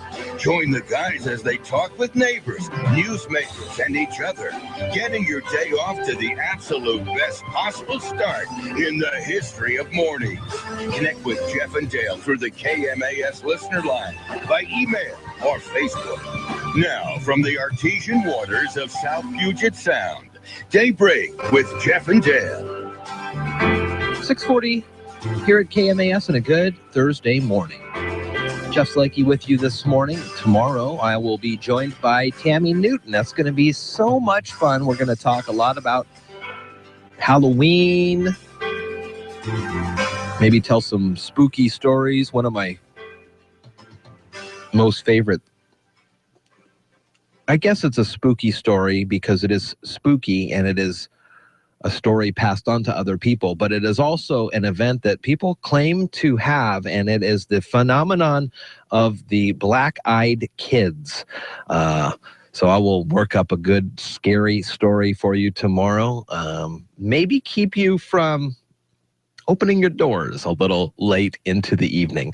Thanks to Jim Judson, the AD at Shelton School Districts. He provides us with the weekly fall sports schedule. Want to pass that along for you. Today is Thursday, the 29th of October, and we do have some girls soccer. Central Kitsap comes to town playing at High Climber Stadium Field. 5 o'clock for the JV, 7 o'clock for the varsity. I think soccer, a game regardless of the weather, will be played. So that's happening today. Tomorrow, boys tennis is going on for the start of the WCD championships. Friday, senior night. We've got Capitol High School coming to town, as I mentioned. High Climber Stadium, 6:45 the pregame, 7 o'clock the kickoff on KMAS. You have friends over in West Olympia that go to Capitol or have kids that go to Capitol. Please let them know that they can hear the High Climbers beat their Capitol Cougars on KMAS. Continuing on throughout the rest of the weekend, more boys tennis on Saturday. I'm sure that's weather dependent. And for volleyball, the Narrows League Championships are happening on Saturday, Halloween. Mount Tahoma High School is where that's going to be at 2:45. So we do wish them the best of luck. And we got a little cross-country action, too, in Lakewood from the American Lake Golf Course, the West Side Classic. Good morning to you. It is Jeff and Dale here on Daybreak. Just Jeff today, though, 6:43 here at KMAS and 56. Want to take a look at some of the emails that have come into Daybreak at Well, before I do that, I want to say thank you to the folks who have commented on many of the stories on KMAS.com. We recently moved to a new version, a new system in regards to the comments. A lot of folks were so the backstory on this, if you haven't been following along, is we had a comment system and people were misusing that, using multiple aliases for their own personal use. The same email address would be registered, the same IP address, which is your unique kind of like your unique street address, but for computers. So we see those numbers and we notice that multiple users are using the same emails and IPs, and they're not really moving forward any of the conversations in a manner that we feel the comments should be moved forward. So we moved to a Facebook connected integration system. And I know it takes a little bit to get used to, and I know that there's a lot of folks that don't like Facebook, but listen, I used to be a big Facebook guy, and now I'm not as much. I'll go on to kind of see here and there, but very rarely do I post anything on the old Facebook. But it is apparently a very popular thing. They have more users than I think the country of China. Hello? And so then the other thing is that now people can be held accountable. So we've got this story that Marilyn Foster has in the news about Shelton commissioners consider moving to become a Tree City USA.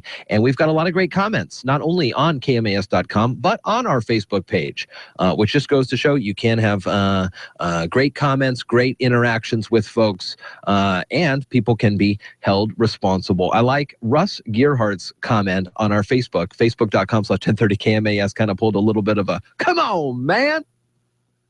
He writes, didn't the city just cut down a lot of trees on Mountain View? And now they want to be Tree City USA? Come on, man. That got 6 thumbs up for that one. Another one from Linda. How about a working city? Trees won't feed families. All right, good stuff there. You can check out, let's see, just got a note here. We've got, it is the district tournament this Friday at Sprinker. Shelton only has one doubles team that made it through last weekend, and they are Mark Vernon and Troy Crumples. So good luck to those guys getting ready for the district tournament tomorrow. It is at Sprinker. So thank you to Lene for getting me that updated information. You can connect with us on Facebook, facebook.com/1030KMAS. You can also email daybreak@kmas.com. We do get those emails. And when we have time, we'll go through and talk about them. One of the things I want to mention, after we live the country life, the Kennedy Creek Salmon Trail season opens on Saturday, and we'll have more information just after this. You're listening to Daybreak with Jeff and Dale on KMAS News Radio. We We love hearing from our listeners and sharing their stories with you. Hi, I'm Jody Henke. Today we're featuring a Kansas couple who restored 2 old barns and gave them new purpose as they're living the country life. Living the country life. Ideas and inspiration for your place in the country. You can find more information on today's topic and from previous shows by visiting us online at livingthecountrylife.com. We'll return to the show after these messages. If your chicken coop is nicer than your garage, then you may have a passion for poultry. We are looking for some innovative, creative coops just like yours. Enter our Creative Coop Photo Contest brought to you by Cargill Neutrina today. 3 lucky coop owners will each receive free Cargill Neutrina Nature-Wise all-flock feed. There are many ways to enter. You can enter up to 5 photos online at livingthecountrylife.com/Creative Coop Contest or hashtag your Coop Photo Creative Coop Contest on Instagram, Twitter, or Facebook, or find us on our Facebook page at Living the Country Life. View our website to browse entries and get ideas for your own poultry palace at livingthecountrylife.com/Creative Coop Contest. No purchase necessary. Contest ends at 8:59 p.m. Central Time on December 31st, 2015. Subject to official rules at livingthecountrylife.com/Creative Coop. Void or prohibited. Sponsor Meredith Corporation. Enter your coop photos today at livingthecountrylife.com/Creative Coop Contest.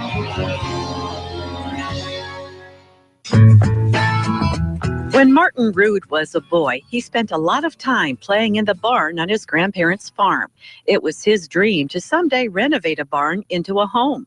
Martin and his wife Cheryl live on 35 acres near Winfield, Kansas. There was an 1881 stone barn on their land, and the couple decided they wanted to preserve its history. Not long after, they found an old 1890s post and beam barn that also needed some TLC. They took it down, moved it to their property, and the search began for renovation materials. Martin found beams and rafters from an old ice house in Wichita. Bleachers from a basketball facility in Winfield were turned into flooring, and he found supplies from other barns as well. There are all kinds of barns that were in various condition, levels of disrepair and falling down. Different people, when they started hearing about it, started letting us know, well, there's these materials over here, or this barn over here, or you can have this barn if you take it down and save the materials. Finding materials was one matter, but labor was another. Both Martin and Cheryl work with service learning programs at a local college. They hired students to help with the barn renovations. The number one thing that guys need to learn to help them in every area of their academics is how to work hard physically. So we put them to work, either helping disassemble or moving large stones. It's amazing how wise a student can get if they spend a few days in hard labor. The stone barn is used as an event venue for wedding receptions, meetings, and parties. The post and beam barn was turned into a bed and breakfast. The Roods also live in that barn, Martin's dream home. We'd like to hear what makes your place special. Tell us about it at livingthecountrylife.com. I'll see you in the country. Living the country life. Ideas and inspiration for your place in the country. You can find more information on today's topic, share your tips, and post photos by visiting us online. Mason County Garbage and Recycling on Johns Prairie here in Shelton is pleased to offer safe and efficient removal services. Mason County Garbage and Recycling is always mindful of environmental standards and is continuously striving for the highest excellence. Mason County Garbage and Recycling, upholding your trust within the community. Questions? Call 426-8729. In Belfair, 275-4590.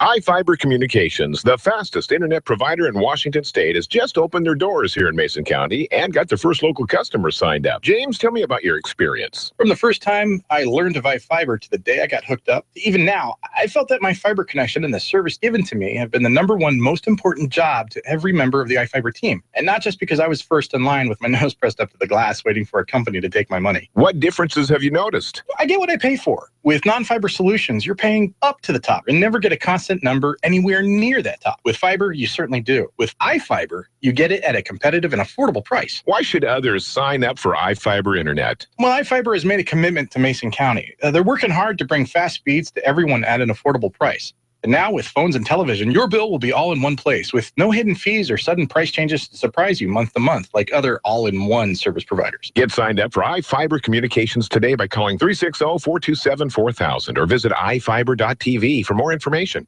JB, that's a nice mustache you're sporting there. Thanks, Bruce. This is my Halloween costume. Let me guess. Burt Reynolds. No.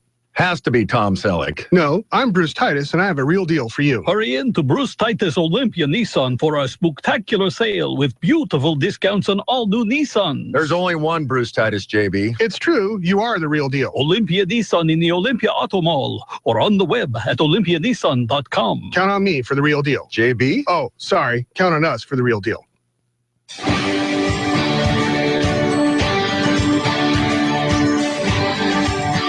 Hi, this is Seattle Mariners broadcaster Dave Sims, and you're listening to Daybreak with Jeff and Dale on KMAS News Radio.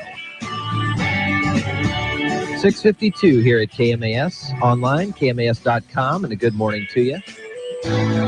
Make note that we have our KMAS app updated now in your app store for free. We had some troubles after the iOS 9 for you iPhone users, and then some broken links in the Android app, but I believe it is all working. I tested Dale's app yesterday on his Android device before he left, and this morning I got the notification that the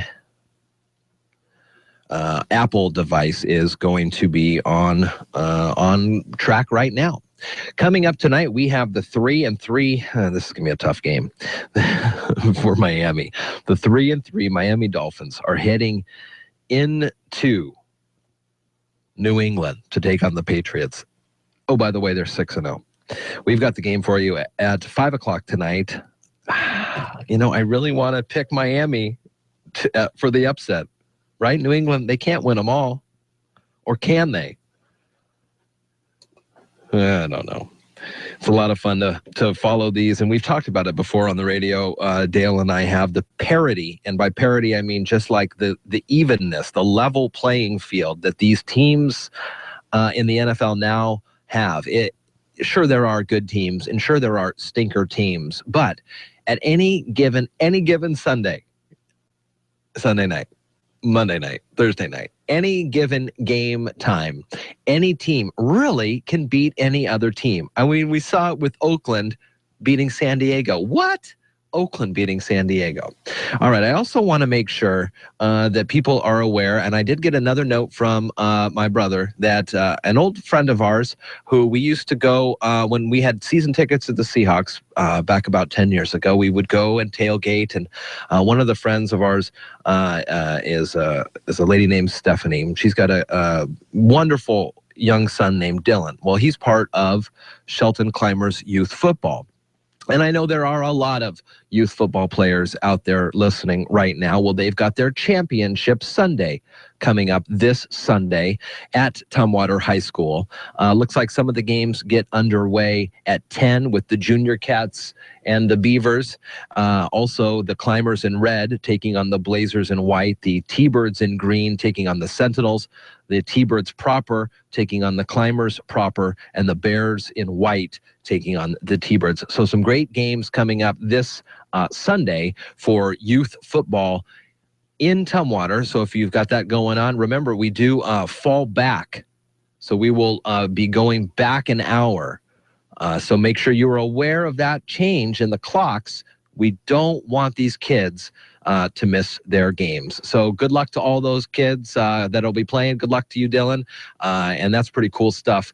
Again, you can connect with us many different ways, including on Facebook, facebook.com/1030KMAS, Daybreak at KMAS.com. I mentioned an email that we got about the Kennedy Creek Salmon Trail, 6:55 here at KMAS. Fall in the Puget Sound, the time when, of course, leaves are turning and the kids are going back to school and the salmon return to their natural rivers. On October 31st, the trail will be transformed to Kennedy Creek Salmon Trail. A spooky scavenger hunt will encourage kids of all ages to explore the trail. If you've never been out to the Kennedy Creek Salmon Trail, it is not far. It's not far out of town. Between here and Olympia, it's pretty much halfway. A half-mile community gem, 11 viewing stations, interpretive signage, and there's some docents on previous times that I've been there with underwater cameras so you can see the fish in the water in their natural habitat. 2015 season opens to the public on weekends starting this Saturday through the end of November. The times are 10 to 4. And it's also open on Veterans Day and Black Friday. That's the day after Thanksgiving. You can also, teachers and parents who deal with large groups of kids, you can even do prearranged field trips Monday through Friday, starting November 2 through November 25th. Pretty cool event, pretty great to see. There were some opportunities to see the salmon running kind of near Capitol Lake and up near the Pacific Northwest Salmon Center, just off Highway 3. But now one more place for you to come as the Kennedy Creek Salmon Trail opens for 2015. Thank you so much to the email Emmett who sent us that one. 6:57 at KMAS. Coming up next, we're going to be talking with Jerry Apple and some representatives of the SAD Club, Students Against Destructive Decisions, to find out what's going on with them. More news from Mary Lynn Foster. Haven't even had a chance to talk about that debate that was on last night here on KMAS. Started at 5 and boy, it started and it was going pretty good until about 7:30. We'll have some clips if we have time to play. If you happen to miss it, it was pretty interesting. We move now, speaking of the debate, to CNBC for a business radio report right here on KMAS.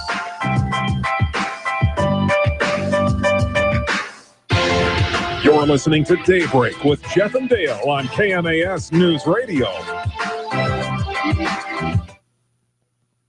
I'm Chris Maurer, CNBC Business Radio. Stocks are lower after the Fed left the door open for an increase in interest rates in December.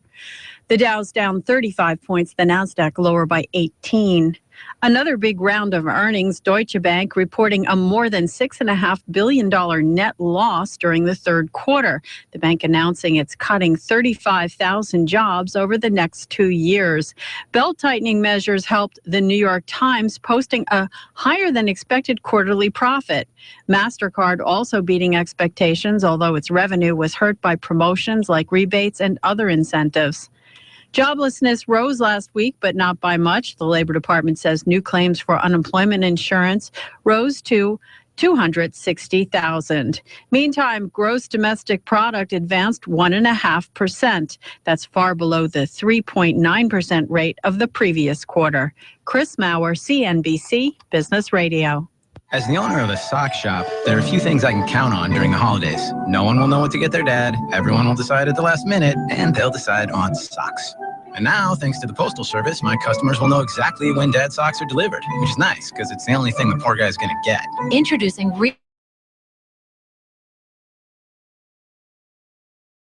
packages arrive. Another reason, this is our season. The U.S. Postal Service. Priority, you. U.S. only. Most notifications transmitted within a few minutes of the delivery scan. There are no guarantees in love, but there is a guarantee from EH Plus by eHarmony, our new personal matchmaking service. At EH Plus, your own personal matchmaker gets to know you so well, we can guarantee introductions that will be satisfying and exciting. EH Plus goes far beyond regular online dating sites, and that's a guarantee. Visit us at ehplus.com/love or call 1-855-930-LOVE. KMAS Shelton is now everywhere you are. AM 1030, FM 1033, and online at KMAS.com. Here's the latest from ABC News. I'm Karen Chase. With applause and laughter, colleagues greeted House Speaker John Boehner, Kleenex box in hand, as he took to the House well for the final time to say farewell. Boehner says he leaves the same as he arrived. That's what I'm most proud of. I'm still just me. The same guy who came here 25 years ago as a small businessman and spent all these 25 years trying to just be me. Wisconsin Congressman Paul Ryan has been nominated as House Speaker. Some call it a drop-the-mic moment when Ted Cruz chided Republican debate moderators for their, quote, cage match questions instead of focusing on issues. ABC's Jonathan Karl tells us Marco Rubio is also getting rave reviews. He was strong. He was consistent throughout the debate. He seemed to be the best prepared, and he vanquished his primary rival at this point, Jeb Bush. Jeb came right at him on that issue of missed votes, and frankly, it was Rubio who silenced Bush on that. Military officials in Pennsylvania are now retrieving a wayward unmanned blimp that drifted into Pennsylvania yesterday, knocking out power in its path.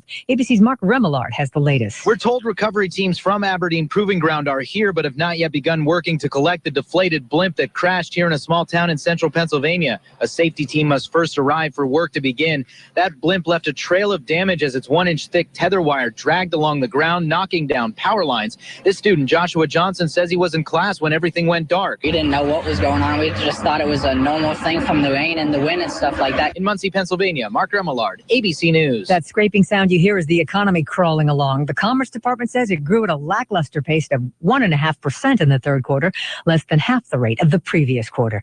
The new Apple TV hits stores tomorrow that the company promises is the foundation of the future of TV. For $149, it organizes your TV screen like your iPhone with apps. This is ABC News. Did you know that select musical tones have the power to heal? By listening to 7 amazing songs that contain these tones, you can experience the power of music therapy. I used to work in a pretty stressful atmosphere, but I started using the whole tones in the office, and I'm experiencing more focus, motivation, peace, and better relationships. 44wholetones.com is a unique music therapy program featuring 7 secret ancient healing frequencies uncovered in the music of King David. Now you too can unlock the healing secrets of the Bible, as we are offering a free sample of this music so that you can discover their power to heal, relieve stress, and break negative cycles. I use the tones to calm my 5, 3, and 2-year-olds to stop the fighting, and it works. Now you can experience the healing music therapy in the comfort of your own home or office. Visit 44wholetones.com and get a free song. Visit 44wholetones.com today for your free song. That's 44wholetones.com. 44wholetones.com. Analysts estimate that about $500 million will be spent on haunted house-style attractions this Halloween season. But ABC's Jim Ryan reminds us, as with any purchase, you'll want to read the fine print before parting with your money. Earlier this month, Elena, who doesn't want to use her last name, bought a ticket to the Cutting Edge Haunted House in Fort Worth. People go there to get scared, yes, but they cross the line. She says she fell face first on the concrete, but that an actor with a snake stayed in character. He continued to put the snake on my back, touching me, and had no concern that somebody had fallen. The Cutting Edge owner has apologized, but his website reminds visitors that they enter at their own risk. Jim Ryan, ABC News, Dallas. A major drug deal may be in the works. Pfizer is in talks to buy Allergan. China's one-child policy is about to change. Communist leaders have decided to abolish the much-criticized law and will now allow couples to have 2 children to, quote, balance the population and deal with an aging population. Karen Chase, ABC News. Local news is brought to you by Shelton Health and Rehabilitation Center. Find them online at sheltonhealthandrehab.com. You're listening to KMAS News Radio. I'm Marilyn Foster. The city of Shelton has applied to become a Tree City USA. The Arbor Day Foundation, a nonprofit conservation and education organization, sponsors the Tree City USA program. To meet the requirements to receive the designation, a tree care ordinance would be passed to protect trees on public property, such as parks and rights of way.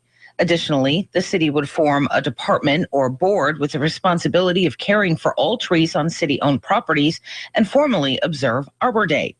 Community and Economic Development Director Steve Goins is working on a final draft of the tree ordinance for the commissioner's final approval next month. Justin Smith is trying to grow a viable seaweed industry in Mason County. Smith took the position of Mason County Washington State University Extension Director in June and recently applied for 2 federal grants to start seaweed hatcheries. He wants to locate them in Mason, Pacific, and Grays Harbor counties. Potential seaweed growing shoreline sites would be selected along Hood Canal, South Puget Sound, and the Pacific Coast. He said up to 30 partner businesses and individuals are involved in the project, including Taylor Shellfish and the Squaxin tribe. Smith says seaweed is a $6 billion global industry, with Asia and Europe dominating production. Smith believes it could be Mason County's next big aquaculture industry. Smith updated Mason County commissioners this week on the grants and his idea. They voiced support for the project. Tenino's former police chief is suing the city and the mayor. The defamation lawsuit filed by John Hutchings in Thurston County Superior Court states the mayor, Brett Broderson, made false and defamatory statements in a news release regarding his decision to terminate Hutchings' employment as police chief. Hutchings says as a result, he's suffered a loss of reputation among the law enforcement community. The mayor fired Hutchings back in March over questions about working extra hours, hiring a reserve officer without approval, and overstepping his authority. Hutchings retired from the Olympia Police Department before being employed by Tenino in 2012. A trial date for the lawsuit is set for February 16th. Washington State University researchers say they're close to having a portable breath test that police can use to detect if someone has recently consumed marijuana. WSU professor Herbert Hill's research team hopes to make the device available for police to use sometime next year. Under Initiative 502, drivers are considered impaired if they test positive for at least 5 nanograms of THC per milliliter of blood. The breath test is designed to test for THC. I'm Marilyn Foster, your local news at AM 1030 and FM 103.3, and always on KMAS.com. Wear your best costume and come to the Halloween party in the Skookum Creek Event Center at Little Creek Casino Resort on Halloween night. Doors open at 8. Party with all your ghoulish friends till midnight. Wear your best costume to win a share of $5,000 in prizes. There's sexiest, meddliest, prettiest, scariest, and more. Best in each category wins $500. Get the details at littlecreek.com. Little Creek's Halloween party and costume contest, Saturday, October 31st. See Players Club for details. Must be 21. Arch Mechanical. Our name begins with affordable. Affordable refrigeration, cooling, and heating. Whether residential, commercial, or food service equipment, your satisfaction is of utmost importance. And with over 30 years of experience, Arch Mechanical Service is backed by a 30-day labor guarantee. Serving South and West Puget Sound, there is no need to pay for one of those big city technicians. Call 360-229-2139. Arch Mechanical. Our name begins with affordable. Mets crowned in Kansas City. The Wolves, Bulls, and Cavs are winners. Hi, everybody. Todd Ant reporting on sports. It was True Blue in Game 2 of the World Series. The Royals hammered the Mets 7-1 in Kansas City last night. After using most of his bullpen to secure the win in Game 1, Royals manager Ned Yost received a gift from starter Johnny Cueto. The pitch, and it is strike 3 called inside corner, and the inning is over. On ESPN Radio, Cueto became the first pitcher in 24 years to toss a complete game of the Fall Classic, allowing just 2 hits, while the Royal Bats made it a grim night for Jacob deGrom. And the pitch to Hosmer, and a swing and a base hit into center field. Rios will score. Escobar will score. Eric Hosmer. The Royals just 2 wins away from the championship. Game 3 Friday night in New York. Opening night for Kobe Bryant in his 20th season with the Lakers, but an emotional night for the Timberwolves, who rallied to beat the Lakers 112-111 in Los Angeles. It was Minnesota's first game since team president and longtime coach Flip Saunders died. The Bulls opened their NBA schedule with back-to-back victories after beating Cleveland Tuesday night. They visited the Nets in Brooklyn. Butler stops, pops, fires 3. Bam! Joe Johnson a little lazy getting over that screen. Jimmy Butler said thank you. On WMVP, Jimmy Butler poured in 24 points. The Bulls dumped the Nets 115-100. The Cavaliers rolled over Memphis 106-76. Billy Donovan won his NBA coaching debut with the Thunder. 2 to shoot. Corner left. Westbrook does it for 3. On the way. Cha-ching! A Thunder. Money ball. Oh, baby. Ibaka saved the possession. On WWLS, Russell Westbrook's 33 points and 10 assists helped Oklahoma City beat San Antonio 112-106. Cowboys wide receiver Dez Bryant could be back in the lineup Sunday against Seattle. Bryant practiced on Wednesday. University of Minnesota football coach Jerry Kill retiring because of health reasons. And the Washington Nationals will name former Padres skipper Bud Black as the 6th manager in franchise history, according to the Washington Post. Todd Ant, ABC Sports.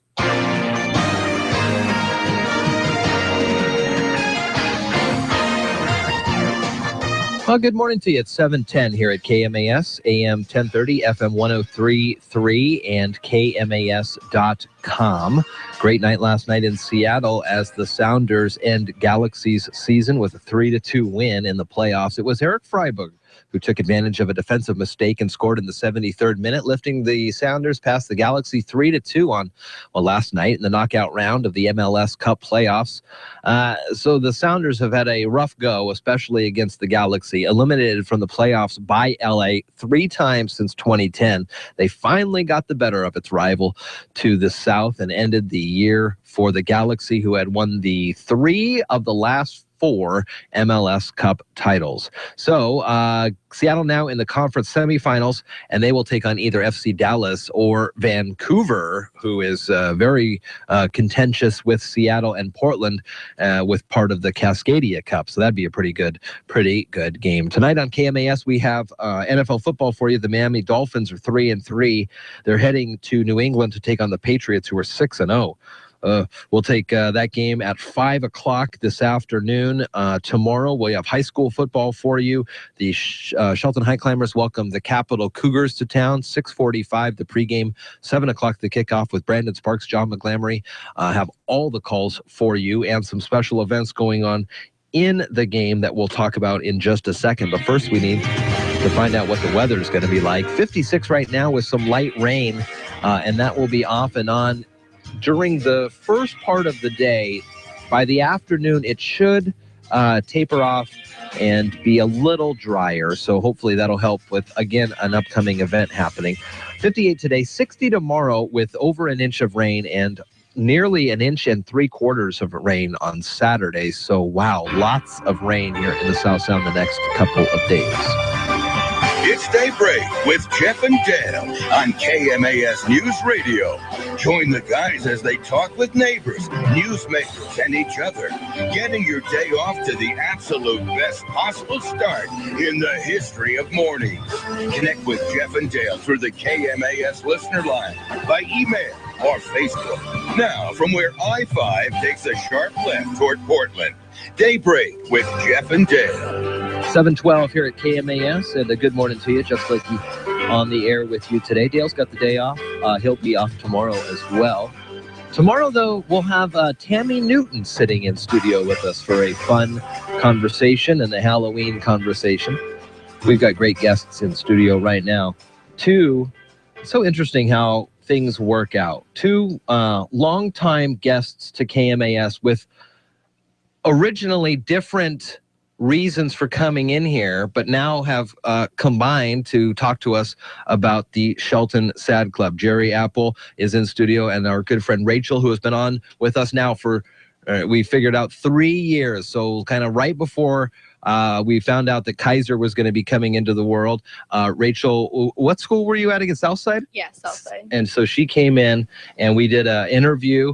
And then so she's been off and on with us on the radio, just kind of catching up. And it's fun to follow her progress through school. And now she is working close with Jerry Apple in the SAG Club. Morning, Jerry. Good morning. Good to see you here. Yes. And it's Red Ribbon Week. Tongue twister. A tongue twister indeed. Red Ribbon Week. What is Red Ribbon Week? Well, I'll let Rachel start. Yeah, Rachel, what is it? So Red Ribbon Week is where we're going to be celebrating basically people who aren't texting and driving and spreading the awareness not to text and drive and to buckle up, and explaining our club to people and what we do to spread awareness. Now, is this similar to, I remember last year or maybe 2 years ago, Jerry, you came by with some thumb rings to put on so when someone's getting ready to text, they see the thumb ring and they go, oh, better not do that. Is it kind of along the same lines as that? Well, Rachel is correct in that this week we have been emphasizing the students to sign a pledge banner, and the pledge banner was provided to us by State Farm, and we've been handing out thumb rings to encourage the students not to text. And we gave out a lot of thumb rings this week.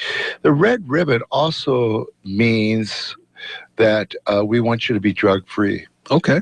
We want you, especially if you're driving, we don't want you to be using alcohol or marijuana or prescription drugs, unless, there's no prescription drugs. there's a situation there. A lot of times people will try a prescription drug and not know the effects of it, and they'll get behind the wheel of a car, and it has a very adverse or bad effect.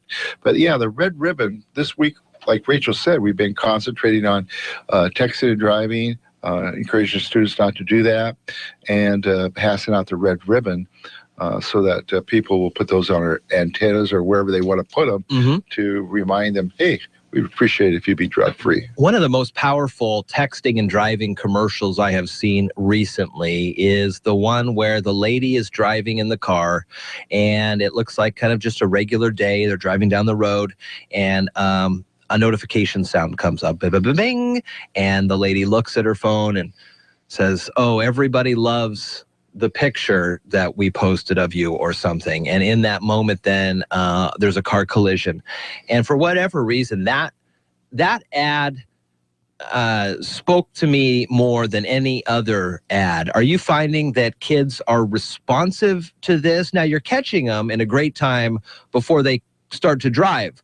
So if you can get them to change these habits before, they even begin, are you finding that kids are responsive to this? Rachel, what do you think? Yeah, kind of, but we went to a conference recently that studies showed that if kids are in the car with their parents while they're texting, that they're most likely to text when they get older, and it's in between the ages 2 and 4 when they pick it up. So they see their parents, and I mean, that's often with anything really in the cars, interactions with other motorists, interactions with law enforcement, perhaps, the first kind of interaction in a car. And I'm finding this with Kaiser. He picks up all sorts of stuff that I never even thought that he would latch onto. That makes a lot of sense that between 2 and 4, that's when kids are starting to see it, and they got their own little toy phones that they're pretending to text. And wow, that's an interesting one. Huh.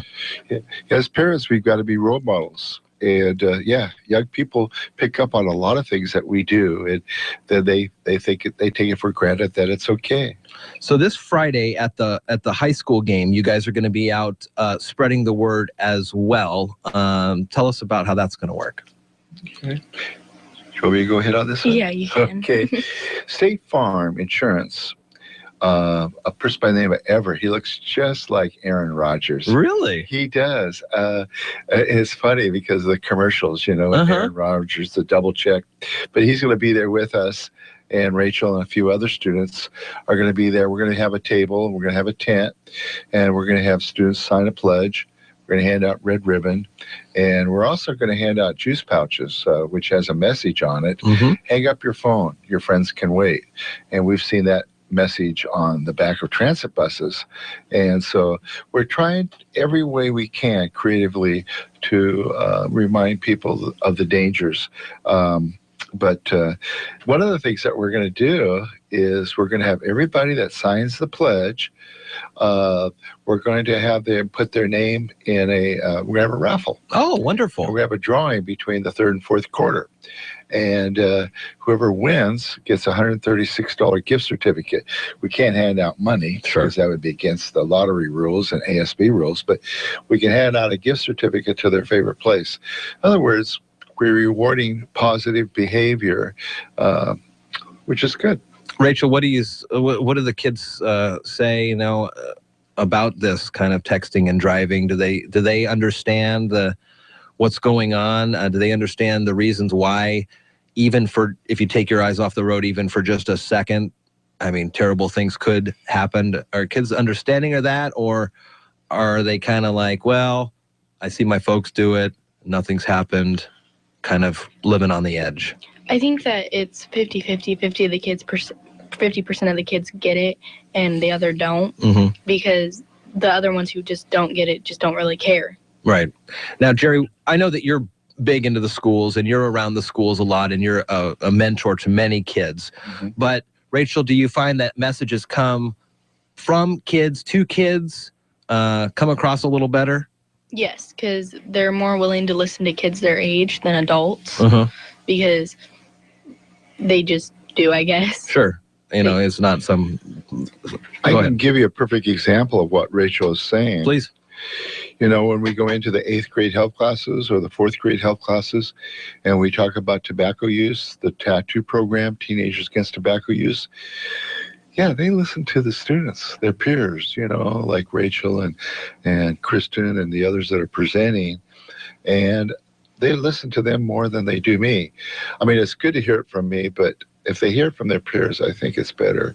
So, yeah, I see it being real positive in all the programs that we do when the students do the most speaking. You have a thing coming up tonight, weather dependent, we'll get to in a second, but let's talk about the SAD Club, Students Against Destructive Decisions. You guys go to the different schools and make presentations. What are some of the things that somebody that could get involved with SAD Club can get out of it? What's your pitch to the kids, Jerry? Should we talk?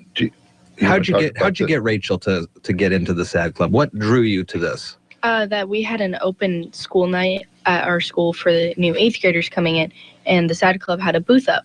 And of course they had candy, and candy draws kids in. Sure it does. So I walked over and I heard about it, and then ever since that I've heard about it till we started school, I was like, I'm going to join that club. It sounds fun. And I've gotten really into it, and I've done so much in it. That's great. And learned so much. Yeah. That's really great.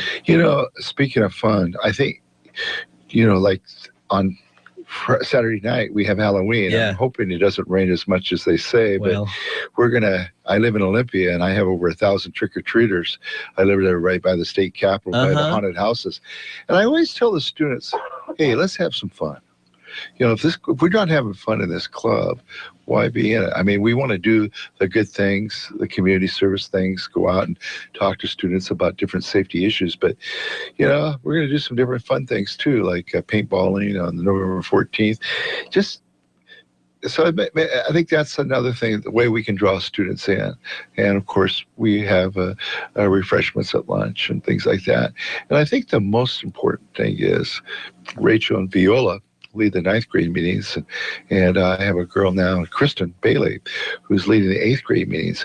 And I find that when the students talk, they listen more carefully to them than they would sometimes to me.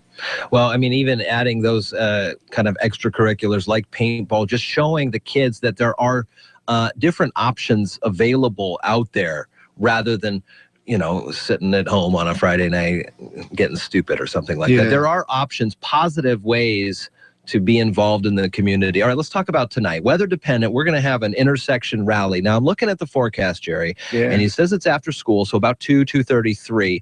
There could be a lull enough for you guys to stand out there and have an intersection rally. What's the point of this? So the intersection rally is that we're going to have a bunch of signs up, and cars will pass by and see our signs, and one of them is going to say, keep your eyes on the road, both hands on the wheel, buckle up, no texting and driving, to remind the drivers when they're leaving out of Walmart or Dairy Queen, or not Dairy Queen, but Roosters, to remember to put that phone away and don't text, that you're putting somebody else's life at risk.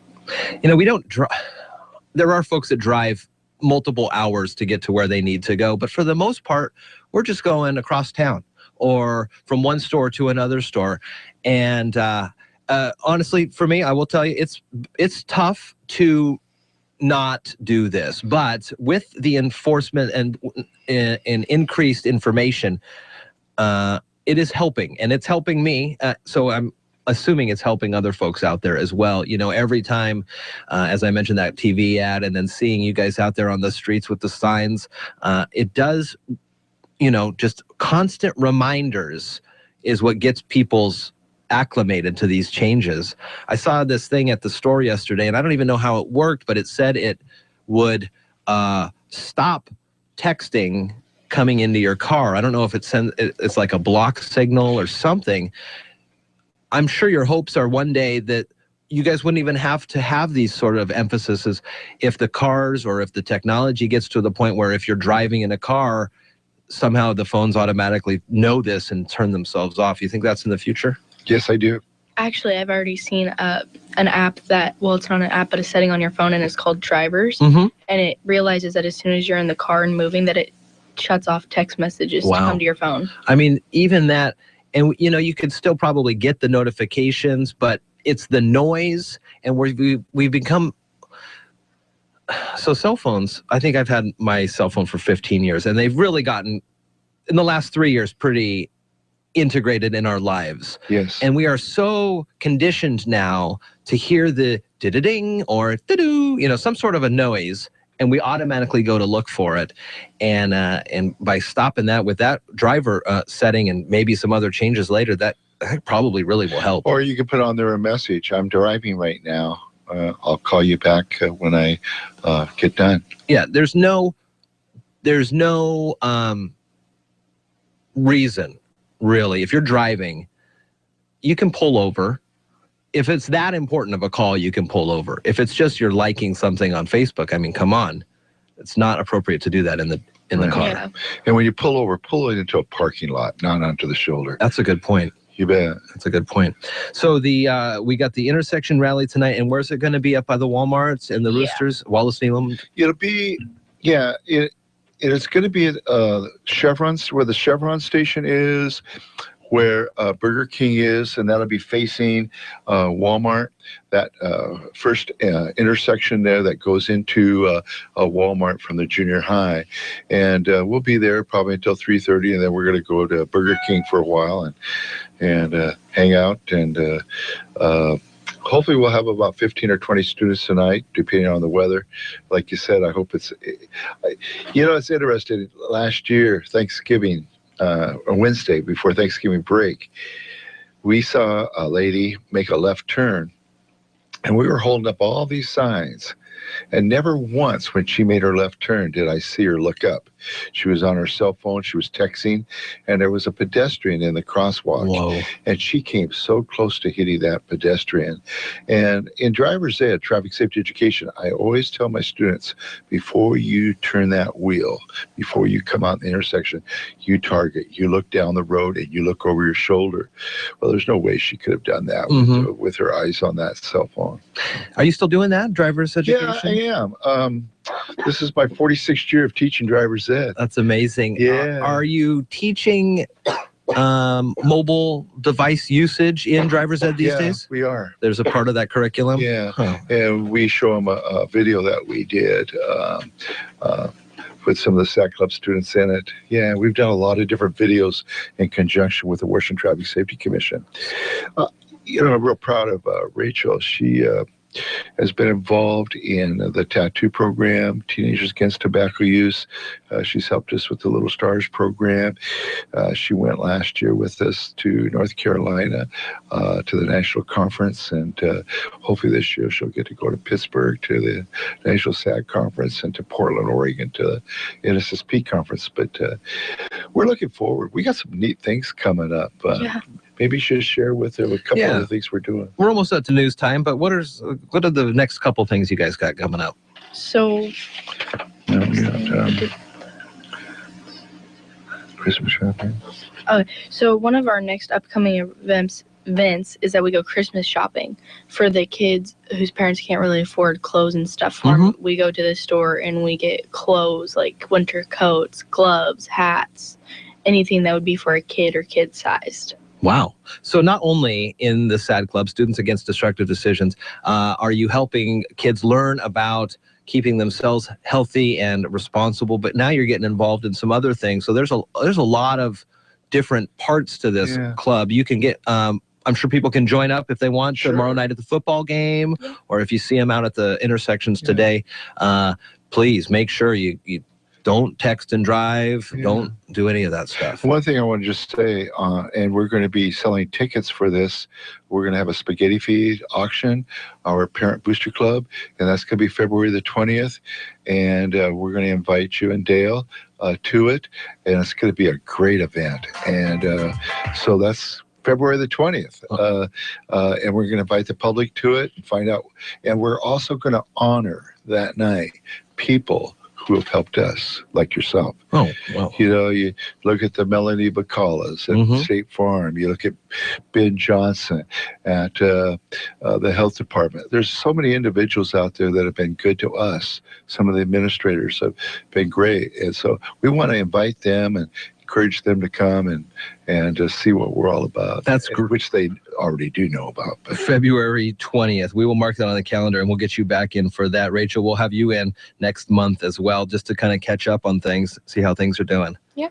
So it's so great to see you guys. Yeah. nice Thanks to for see you. spending the morning with me. I know that Alec Dodge would like to be here, but there was a little miscommunication there. It wasn't his fault at all. It was mine. Okay. But he's our president, and he would have liked to be here. He can, but he'll be out there at the rally tonight along with the other officers. All right, so we'll see you out tonight and around the Wallace Neyland Boulevard exit, and then tomorrow night at the football game, handing out the red ribbons for Red Go High Climbers. It's gonna be a big game against the Cougs. I tell you what. Yeah. All right, 7:30 here at KMAS. Time for the latest in local news, and here's Mary Lynn Foster.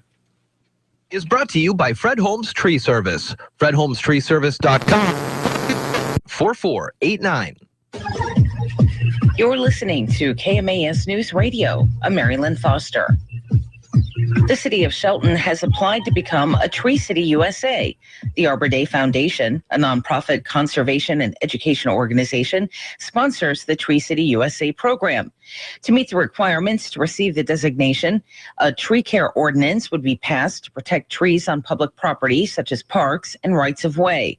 Additionally, the city would form a department or board with the responsibility of caring for all trees on city-owned properties and formally observe Arbor Day.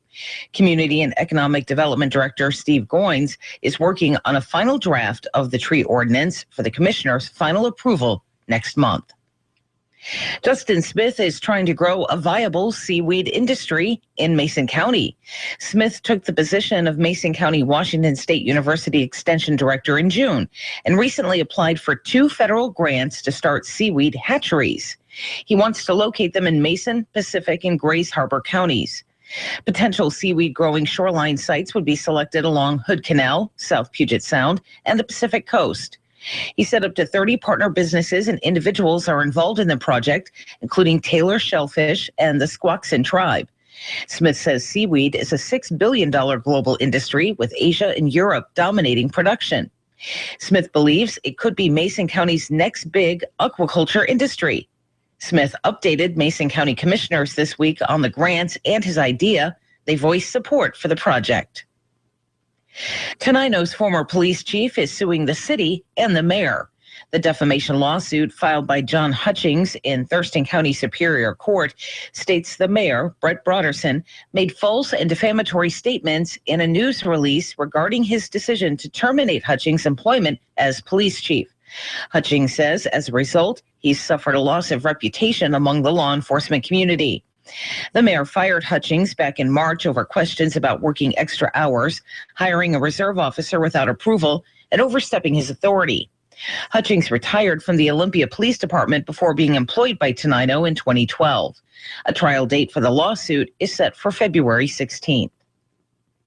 Washington State University researchers say they're close to having a portable breath test that police can use to detect if someone has recently consumed marijuana.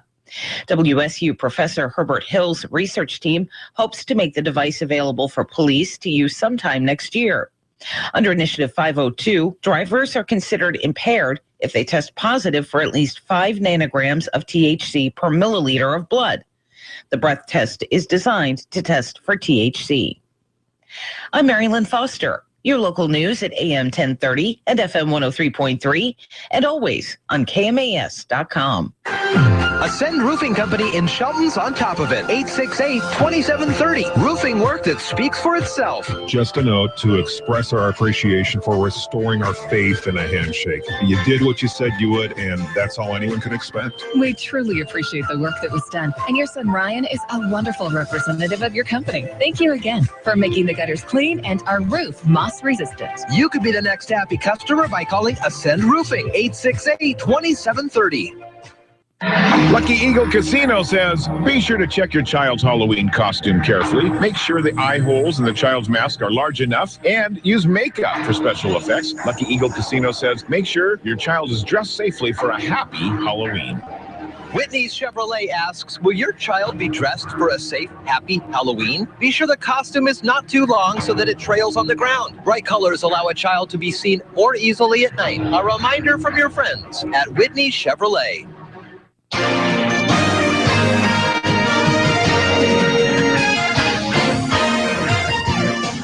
Well, good morning to you. Jeff Slakey on KMAS. It's Daybreak with Jeff and Dale. Dale's got the day off. He'll be off today and tomorrow. Likely back Monday.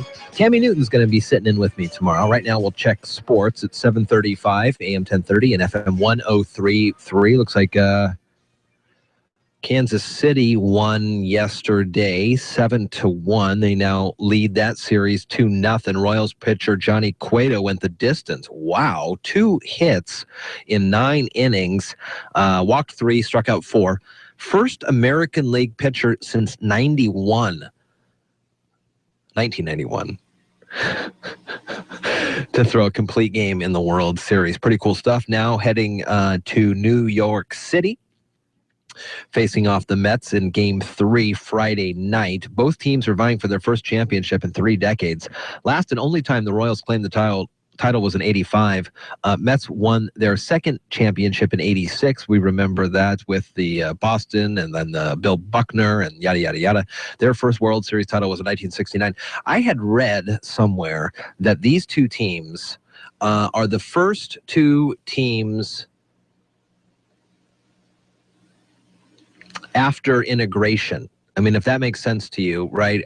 Up until now, at least one team in the World Series, I may be way off, but I'm pretty sure this is correct.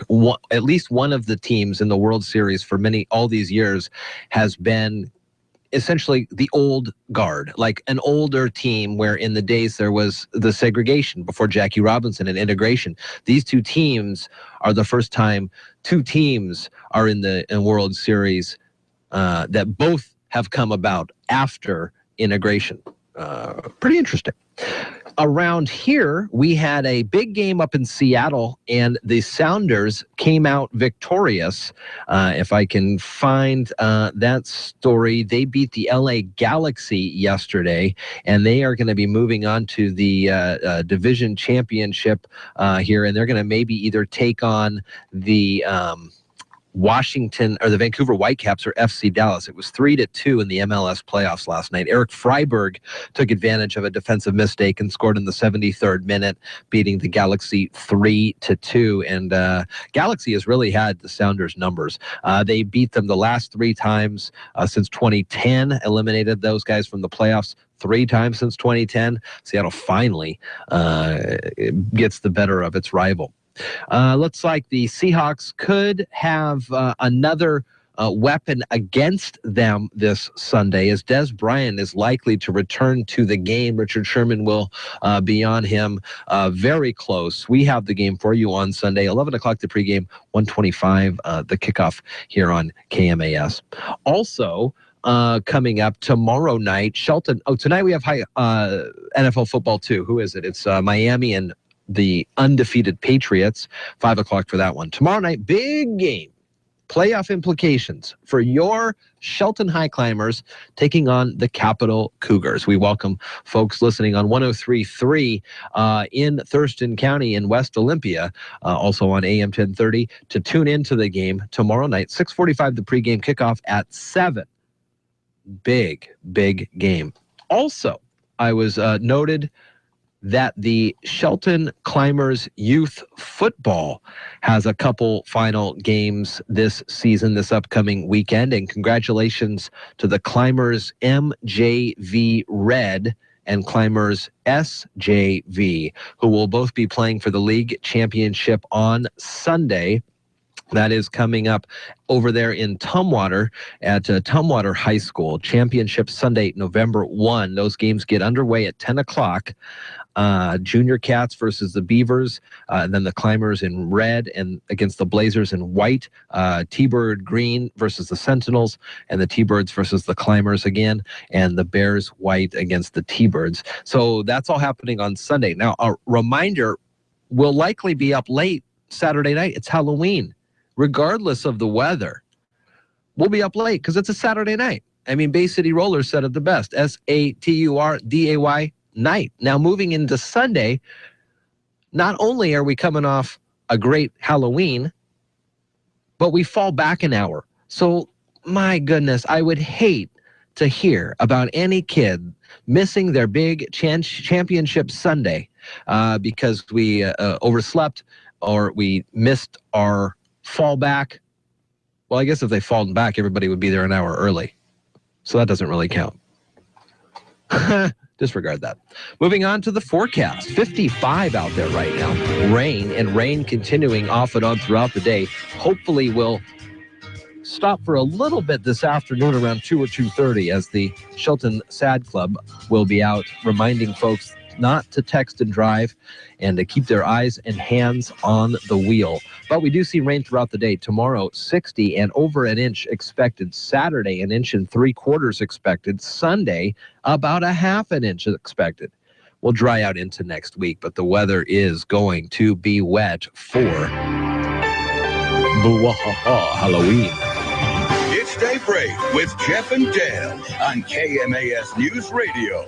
Join the guys as they talk with neighbors, newsmakers, and each other, getting your day off to the absolute best possible start in the history of mornings.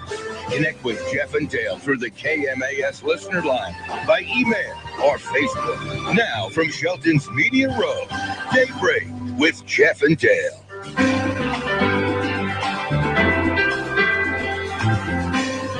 All right, good morning to you. Daybreak, KMAS, AM 1030 and FM 103.3. Also online at KMAS.com. Check out our website, and you can, we've got an election coming up Tuesday. Make sure you vote on that one. Get your ballots in the drop boxes for the election. We'll have the results for you coming up. Big races here in the area. We've got an initiative, a couple of things to vote on statewide. Also, in the city of Shelton proper, some big votes, including a mayoral race that's ongoing and the Commission of Finance and Accounting race. Elsewhere in the county, the Port of Shelton is having an election this upcoming season, and more. And of course, next year, it's going to be big time. Big time indeed. Last night on KMAS, we had for you the third GOP debate. It was sponsored by CNBC. Earlier in the day, they had a lower tier, lower card debate as how they kind of were referencing it. And I started watching, let's see, so that was at 3, probably about 2:30. I tuned it over to CNBC, and I get that it's a business and financial channel, and they do a lot of mostly market research, business stories. The hosts that they had on the panel there on the TV really didn't seem like they were in their comfort zone. Later, when they got to the debate with Bobby Jindal, Rick Santorum, George Pataki, and Lindsey Graham, Lindsey Graham once again came out with the zingers and had quite a few ones. I think for those who watched that debate, it was not on the radio, but for those who watched that debate, a lot of folks came away saying, well, Lindsey Graham, once again, showing his hawkishness and his willingness to perhaps work with both sides of the aisle to actually get something done, came away with the winner, as well as a couple of good zings. What was one of them? One Hillary, and then the other guy went on his honeymoon in communist Russia. I don't think he ever came back. I mean, there were some pretty good zings. Off the bat, I could see the timing situation. 60 seconds for a response, 30 seconds for a rebuttal. Here's this question. You need to stick to your time. That does not work. That worked better in the 4-person debate. It still did not work very well. There needs to be a little more time to flush out ideas, to get people conversing without trying to get their talking points in a 60-second or 30-second amount of time. It really, I don't think, helped anybody when they moved on. And then in between the undercard and then the main debate, again, the CNBC hosts on the dais there, I guess the hosts of Squawk Box or something, and then like Larry Kudlow was on there, and they just seemed to be meandering through, filling the time. I saw one person tweeted, "Is this a public access channel?" Which brings up another good point. Why are these debates on cable network TV, where there's a lot of folks these days that don't have cable? They don't have expanded cable. They don't have the opportunity to see this. Maybe they don't have internet. Wouldn't it be better served for these to be on either major network channels where folks have a little more access, or on PBS, perhaps, where people have even better access, or C-SPAN, and just take out all of the network shenanigans, perhaps. You know, there was a lot of talk about the green rooms early on and how some of the higher tiered candidates, the higher percentage polling candidates had better rooms than the lower folks. And I don't know if that really had anything to do with them on the debate stage, but when we got to the debate finally, the main stage debate, I mean, the first question out of the gate, what is your weakness? And then to ask Trump if this is a comic book, I mean, they're already getting themselves off on the wrong foot. Sure, they perhaps should have been answering the questions a little better, but not. That's pretty defensive right off the bat. Daybreak with Jeff and Dale on KMAS News Radio. Taylor Shellfish is a proud sponsor of the Environmentally Sound program. For 5 generations, the Taylor family's been stewards of a healthy and prosperous Puget Sound. In partnership with nature, Taylor Shellfish brings you the freshest, most sustainable shellfish you'll ever eat. Visit their store at 136 Southeast Lynch Road. Open daily from 10 to 6, and they're online at TaylorShellfishFarms.com. Green Diamond Resource Company has been on the landscape for over 120 years here in Mason County, growing and nurturing our working forests. These forests provide the best of all worlds: clean air and water, protection for fish and wildlife, areas for hunting, fishing, and other recreation, all while growing essential wood products from lumber to paper to renewable energy. At Green Diamond, stewardship is one of our core values and our business. We're proud of our role in keeping Mason County and Washington green. After a long day, there's nothing like a fancy night in. So slip into your nicest PJs, maybe some fuzzy slippers, and home bake a Papa Murphy's new Gourmet Delight pizza, topped with fresh, sophisticated ingredients on a crispy thin crust. It's perfect for date night on the couch. Choose from 2 new large Gourmet Delights, Angus steak and roasted garlic, or spicy fennel sausage and sun-dried tomato, just $11. Fresh made, fresh baked, fresh gourmet. Papa Murphy's. Love at 425 degrees. Shelton, you make us smile. Delta Dental of Washington will be in town November 2nd through 4th, and Mason County, we want to hear from you. Tell us today, who makes you smile, and those who may need a smile boost. Delta Dental will be in town promoting random acts of smile power. Email your nominations today to smilepower@deltadentalwa.com. Delta Dental, celebrating the power of smiles in Shelton and across Washington. Habitat for Humanity of Mason County invites you to shop their local retail stores in Belfair and in Shelton. Construction volunteers are needed. Whether you're a construction professional or novice, Habitat for Humanity needs you. Give them a call or visit their website. And when you shop Habitat for Humanity, your dollars are put to work helping to improve, build, and maintain affordable housing right here in Mason County. Habitat for Humanity. Let's build a strong community together. Are you still without a health plan? Mason General Hospital can help you get good coverage for yourself and your family. Simply go online to masongeneral.com and click on Washington Health Plan Finder on the homepage. There you can browse and compare the different plans offered. And when you find one that suits you, or if you have any questions, call Mason General's project supervisor, Susanna Lopez, for help in getting enrolled. Simply click, compare, and call Susanna to register at 432-7766. Mason General Hospital and family of clinics. Equal opportunity provider. Translation services provided. Mason General and family of clinics. Take KMAS wherever you go with our new free KMAS mobile app. It's a free download from either your Apple or Android device. Check out the latest news, connect with KMAS, and even listen wherever you have a signal. Search KMAS in your app store and download our free KMAS app today.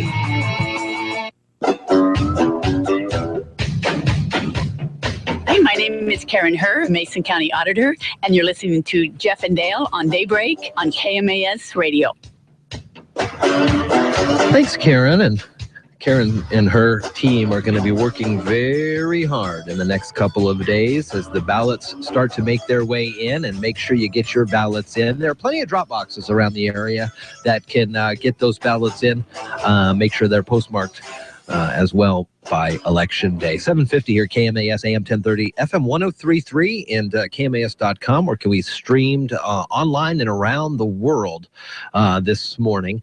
After the Daybreak program here, Tom Hartman is live from 9 to noon. He will undoubtedly be conversing about the debate last night and have his opinions. You can call in and agree or not with Tom on the Tom Hartman program live here on KMAS. After Tom Hartman, Dave Ramsey helps you with your pocketbooks in a great show that really has helped a lot of folks I know personally since we picked him up on the station. I know Stephanie and I have talked, discussed, and started working on our budgets, and we've been doing it for a couple months now. And Dave says it on his show. If I've never had someone who's followed the steps come back and complain that it wasn't working quite right. If you follow the steps the way he lays them out, perhaps you too can be saving a whole ton of money, maybe even pay off your house. Dave Ramsey, great show. He accepts your phone calls as well. Chad Benson on in the afternoon, again, talking about the debate, I'm sure, this evening, with plenty of great clips and commentary in Chad's own way. And at 5 o'clock, we will go up to New England to see and hear the Patriots, who are 6-0, welcome the Miami Dolphins, who are 3-3, to a big game. Probably after this, New England will go to 7-0. Now, this Sunday night, we've got another NFL football game for you, a battle of two undefeated teams, and it's Green Bay and Denver. Now, last night in the debate, they kind of were making some hay. Was it that debate or the first one?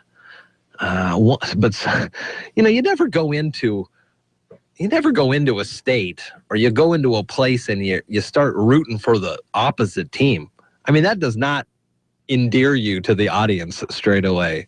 But they were having some good times. One of the more interesting questions in the debate last night, in the second debate, was about fantasy football and this FanDuel and whether or not the government should get involved. One of the candidates made a reference that it's essentially, I think it was Jeb Bush actually made a reference that it's essentially like day trading without any kind of regulations. And Chris Christie did make a pretty good point when he jumped in and says, listen, we got this debt, we got this ISIS problem, we got problems. We don't want to talk about fantasy football. It is such a, if you look at the amount of people who pay attention to sports, it's about 20% of the population.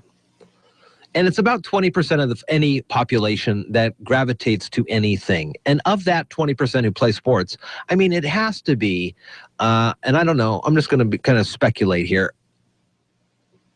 20% of that 20% is involved in this fantasy football. So small numbers. Now, there may be some shenanigans going on, but there are other things. A debate stage for the presidency is not, I don't think, the place to be bringing up this stuff. One of the other questions, so I was mentioning before the break about how I feel John Harwood, Carla Quintanilla, and Becky Quick, the moderators last night, got out of the gate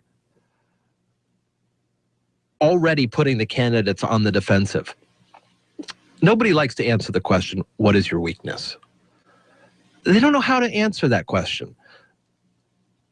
Stephanie and I, my wife Stephanie and I, were talking about that very question about a month ago. How do you answer, what is your greatest weakness? We came up with an answer that I felt was pretty good. And the answer that we kind of gravitated towards was, often if I'm in a project or I'm working on something, my focus is so into that project, I have a hard time hearing other folks. I have a hard time being able to interact with other folks. And when I'm bothered while I'm in the middle of a project, I can come off as harsh or gruff. You know what I'm saying? So like, I'm busy working on this project and somebody comes up and goes, Jeff. And I go, what do you want? You know, that does not look good.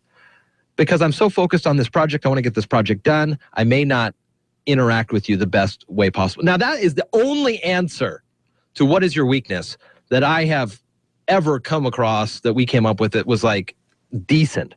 But if you put that's the last question during an interview, not the first question. You don't want to put these people on the defense. And then to say, is this a comic book presidency?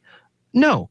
He feels like he can change the country. He feels like his slogan, he can make America great again. It's not a comic book. That's his deal. He wants to be president. It shows that people on the inside, people on the outside, they all can run. Then there was that question to Huckabee, and who got very little time. And the one or two questions that he was thrown, I mean, Mr. Huckabee, you're a man of the cloth, yada, yada, yada, something like this. Can you look at Trump and claim that he is a moral man? First off, we have this separation, right? There's supposed to be this separation of church and state. And that's a whole other topic. But that question does not move forward any policy. Now, policy issues can get pretty deep in the weeds and pretty over a lot of people's heads. And I know they're going for the zings. I know they're going for the ratings. But at some point, somebody needs to stop and go, can we talk substance? Can we talk policy? Can we talk how we're actually going to fix this? I don't want to fight against these people. There was that 11th commandment that I think Rubio brought up, that Reagan initially brought up back in the 80s. The 11th commandment is that you don't badmouth the candidates. You know, you're one party. And you may not agree with anything the Republicans say. You may agree with everything they say. But they probably, now there were some tough questions. And there were some questions that people probably would like to get the answers to. But the format that was provided, one, Mr. Trump, you have so many bankruptcies and this and that and the other thing. You have 60 seconds to explain yourself, or you have 30 seconds to explain yourself.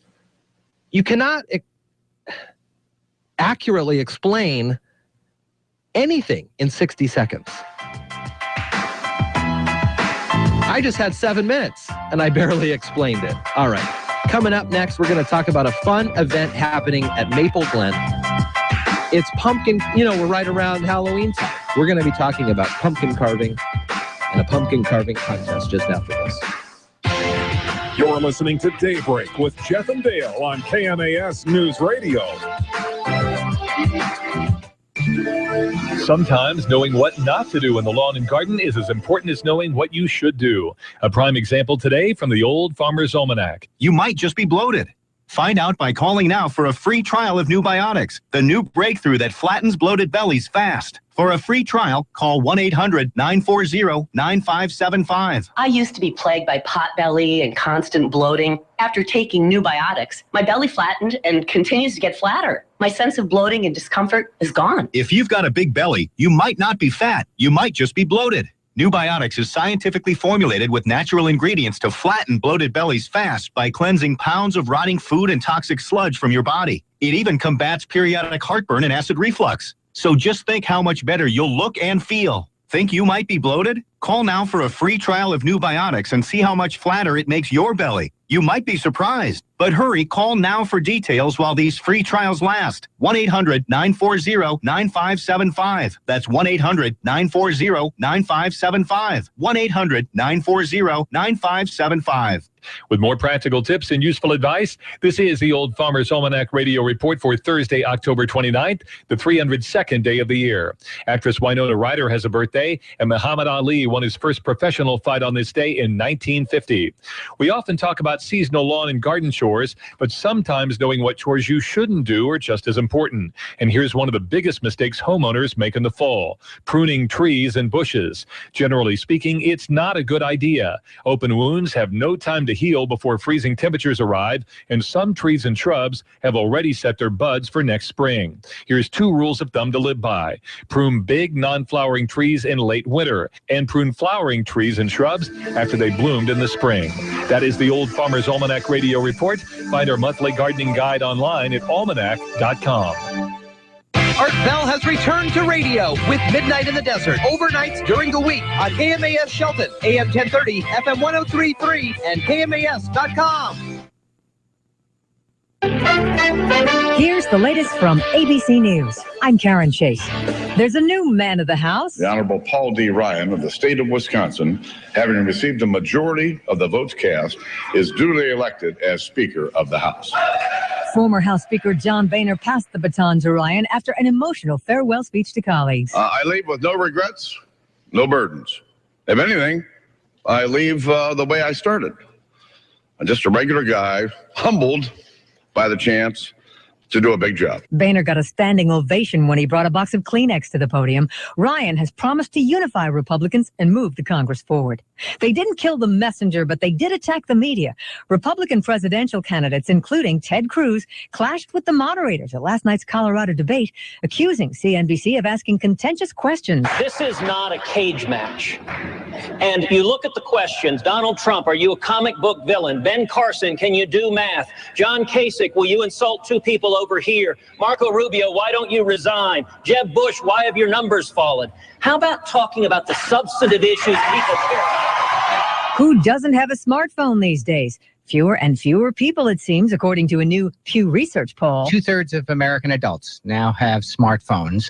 And for some parts of the population, like young people under the age of 30, and relatively well-off folks, those numbers are approaching 90% adoption. Pew researchers say more low-income people are getting them, bringing a sense of cyber equality to a growing population.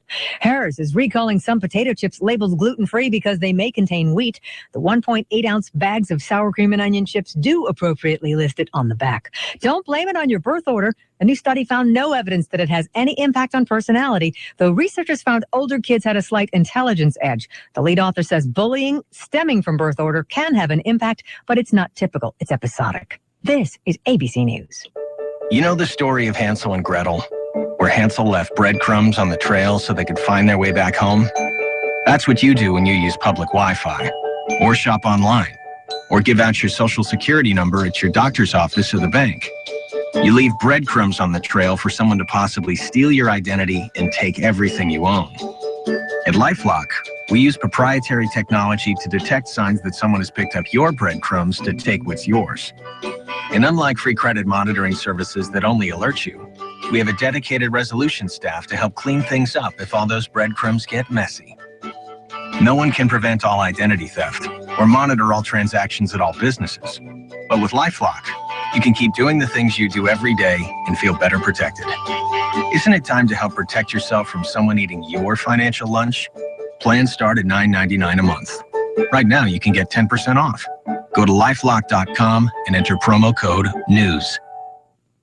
Halloween decorations have gone up in a town south of Fort Worth, Texas, but this year, sex offender signs won't be displayed. ABC's Jim Ryan explains. 3 years ago, Alvarado, Texas passed an ordinance requiring registered sex offenders to post bright yellow signs on their homes at Halloween. Sex offender residents. David Weeks was given probation in 1998 for assaulting a 14-year-old girl. There's murderers out there that don't have to have signs up. But because Alvarado has a population under 5,000, it can't legally require the signs. Parents like Kelly Howington are concerned. Somebody could be next door. We have no idea about it. Town leaders are considering their next step, but they will not require the signs this year. Jim Ryan, ABC News in Dallas-Fort Worth. Caitlyn Jenner is on the list of this year's Glamour magazine Women of the Year. One LGBT advocate says she was honored because she made the decision to transition publicly. So in the future, kids don't have to wait until they're 65 to discover who they are. Also on the list, Reese Witherspoon and Misty Copeland. Karen Chase, ABC News. Local news is brought to you by Fred Holmes Tree Service. FredHolmesTreeService.com 427-4489. You're listening to KMAS News Radio. I'm Marilyn Foster. The city of Shelton has applied to become a Tree City USA. The Arbor Day Foundation, a nonprofit conservation and education organization, sponsors the Tree City USA program. To meet the requirements to receive the designation, a tree care ordinance would be passed to protect trees on public property, such as parks and rights of way. Additionally, the city would form a department or board with the responsibility of caring for all trees on city-owned properties and formally observe Arbor Day. Community and Economic Development Director Steve Goins is working on a final draft of the tree ordinance for the commissioner's final approval next month. Justin Smith is trying to grow a viable seaweed industry in Mason County. Smith took the position of Mason County Washington State University Extension Director in June and recently applied for 2 federal grants to start seaweed hatcheries. He wants to locate them in Mason, Pacific, and Grays Harbor counties. Potential seaweed growing shoreline sites would be selected along Hood Canal, South Puget Sound, and the Pacific Coast. He said up to 30 partner businesses and individuals are involved in the project, including Taylor Shellfish and the Squaxin tribe. Smith says seaweed is a $6 billion global industry, with Asia and Europe dominating production. Smith believes it could be Mason County's next big aquaculture industry. Smith updated Mason County commissioners this week on the grants and his idea. They voiced support for the project. Tenino's former police chief is suing the city and the mayor. The defamation lawsuit filed by John Hutchings in Thurston County Superior Court states the mayor, Brett Broderson, made false and defamatory statements in a news release regarding his decision to terminate Hutchings' employment as police chief. Hutchings says as a result, he's suffered a loss of reputation among the law enforcement community. The mayor fired Hutchings back in March over questions about working extra hours, hiring a reserve officer without approval, and overstepping his authority. Hutchings retired from the Olympia Police Department before being employed by Tenino in 2012. A trial date for the lawsuit is set for February 16th. Washington State University researchers say they're close to having a portable breath test that police can use to detect if someone has recently consumed marijuana. WSU professor Herbert Hill's research team hopes to make the device available for police to use sometime next year. Under Initiative 502, drivers are considered impaired if they test positive for at least 5 nanograms of THC per milliliter of blood. The breath test is designed to test for THC. I'm Marilyn Foster. Your local news at AM 1030 and FM 103.3, and always on KMAS.com. Hi, it's Dale from the Daybreak Show, inviting you to join Jeff Lakey and myself every morning from 6 till 9. We have what we think is a pretty compelling mix of news, information, and interviews. Hi, this is Patty Verney. I'm the store director at Nifty Thrifty. This is Terry Shaw from the Mason County Senior Activity Center. This is Kathy Haig. This is Patty Case with Green Diamond Resource Company, and you're listening to Jeff and Dale. Jeff and Dale. Jeff and Dale. Jeff and Dale. On Newsradio KMAS. Boy, you're smart listening to this station. Gillis Auto Center in Shelton. Best deals, best price, best trade, and low payments. And when you think selection of used cars, trucks, and SUVs, think family-owned Gillis Auto Center with over 250 pre-owned vehicles available. Wait a minute. That's right, over 250 good, clean, used vehicles available. That's a huge selection. And right now at Gillis Auto Center, special interest rates and volume pricing, which means you save money. At the City Center Mount Lock exit and 24/7 at GillisAutoCenter.com.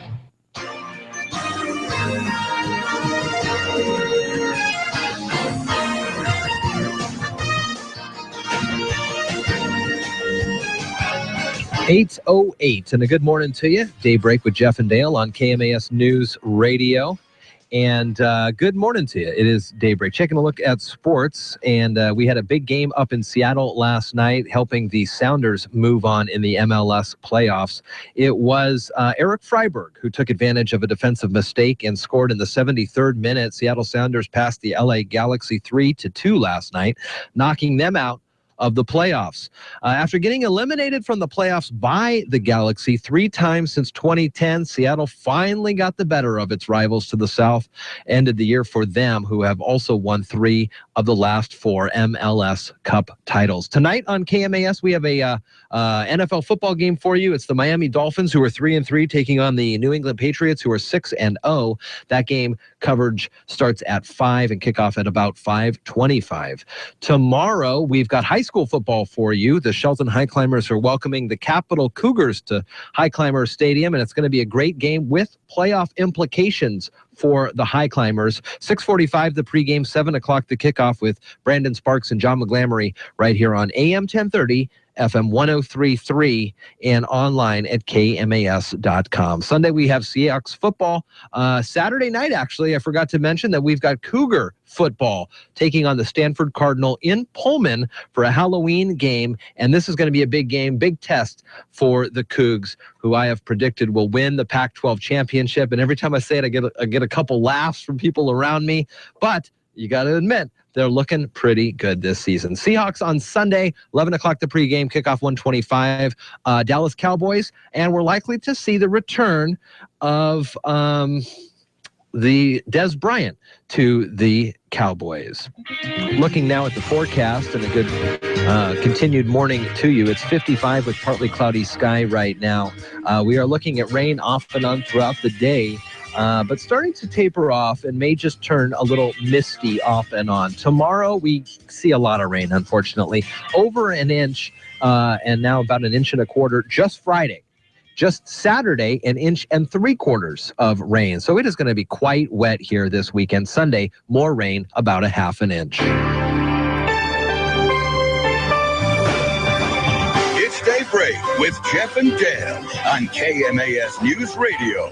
Join the guys as they talk with neighbors, newsmakers, and each other, getting your day off to the absolute best possible start in the history of mornings. Connect with Jeff and Dale through the KMAS listener line, by email or Facebook. Now, from somewhere in the wilderness of the Olympic Peninsula, Daybreak with Jeff and Dale.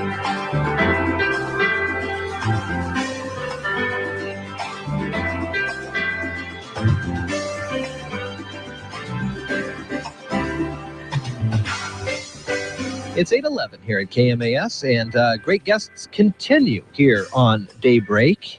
Right now we have from Maple Glen, John Ownby and Angie Rebellos. Good morning, y'all. Good morning, Jeff. How you doing? Good morning, Jeff.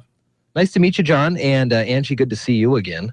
Oh, yeah, I love being back here at the radio station. Well, we love having you. Thank you. We, you harangued us the other day into figuring out some pumpkins for a big pumpkin pumpkin contest and a big Halloween celebration at Maple Glen. First off, I don't know if you've seen the pumpkins, but I don't want to toot our own horns, but I think we did a pretty good job. They're awesome. We've got them by our front door right now, and everyone coming into the building is like, oh my gosh, who did those pumpkins? And of course, I have to tell them, you know, the great folks at KMAS with all their creative energy brought those in. So folks out there, you guys got some stiff competition because it looks like KMAS is in the lead right now. That's why everybody says they're so good. You're only looking at, there's only 6 there. Oh, yeah. All right, so what's the deal here? We got a big party, and it is on when? We are having it on Halloween. Oh, great. So on Saturday. Spooky. Now, it's going to be really rainy. Is that going to put a damper on your I heard on your weather report we're going to get, what, an inch and a quarter, inch and... 3/4, almost, yeah. Close to 2 inches of rain just Saturday. There you go. So what's the deal? Are people still going to be able to celebrate? Oh, yeah. Oh, yeah. We have a beautiful, large, beautiful... spacious foyer. It's going to be inside too. We're going to have several games inside. Oh, fun! So we'll have a corn type beanbag toss that you'll be throwing beanbags into a hole, and it's in the shape of a candy corn. So that'll be fun for the kids. And then we'll have the like Angie was saying, out in the foyer, we'll have the hay. We have a huge haystack. We're going to Dell's right here in town, Dell's Farm and Feed, and we're picking up a couple bales of hay, and we're going to be tossing some coins in there. The kids will be in there digging for wow. And we are all going to be pirates. So there's bound to be lots of treasure. So you guys have costumes ready to go? Oh, yeah. That's pretty fun. What time does this event start? 4 o'clock? Yeah, 4 o'clock, 4 to 7. That's perfect time. That's perfect time for the just kids. Before it gets dark, and but we have plenty of lights, you know, throughout the parking lot, so it'll be safe. Be safe for the parents to either walk in or drive in, and so yeah, it'll be a really nice event. We had a pretty good record amount of children last year. I don't know exactly how many we had, but there was a lot of children running around the entry right there. So, and the residents really love it. I was wondering that. Yeah, the residents, it really brings a big smile to their hearts, and they like to sit on the couches and, hand out candy, and they really like to see the little princesses and the little guys, coming around. So yeah, it really brings a lot of joy to their hearts. So there's the games, there's the pumpkin carvings, and there is trick-or-treating as well going to be happening. Oh, we have got Kelly's office, our executive director. It is the bunkhouse of candy right now. We can't even get in there. There's so much candy. Oh, man. Full of candy. Yeah, good candy. That's fun. Yeah, we're talking Reese's Pieces, Skittles, Musketeers, all the good stuff. All the good stuff. So 4 to 7 at Maple Glen. And for folks who may be just tuning in, where is Maple Glen? Maple Glen is right here in beautiful downtown Shelton, right across the street from the hospital. Okay, yeah. And it's on 13th Loop Road, so it's just right off the main 13th road, and you'll see it all lit up. It is a fun event. And so you mentioned you had some kids running around last year, and you've been doing this for a while now, or? Yeah, it goes on every year. Yeah, we do this every year. This is my 5th year participating in this Halloween event. This year we're going to do something a little different. We're going to be giving family members for their children tickets, so that each children will be having like 5 tickets so that they could go around to the games and stuff. So that way it gives all the kids, time to play with all the different games and stuff that we have. That's really cool. And they get to vote on our beautiful pumpkin contestants. So let's talk about the pumpkins for a little bit. We've already turned ours in here at KMAS, but people can still turn them in or cut them on site, or how do we get them to you?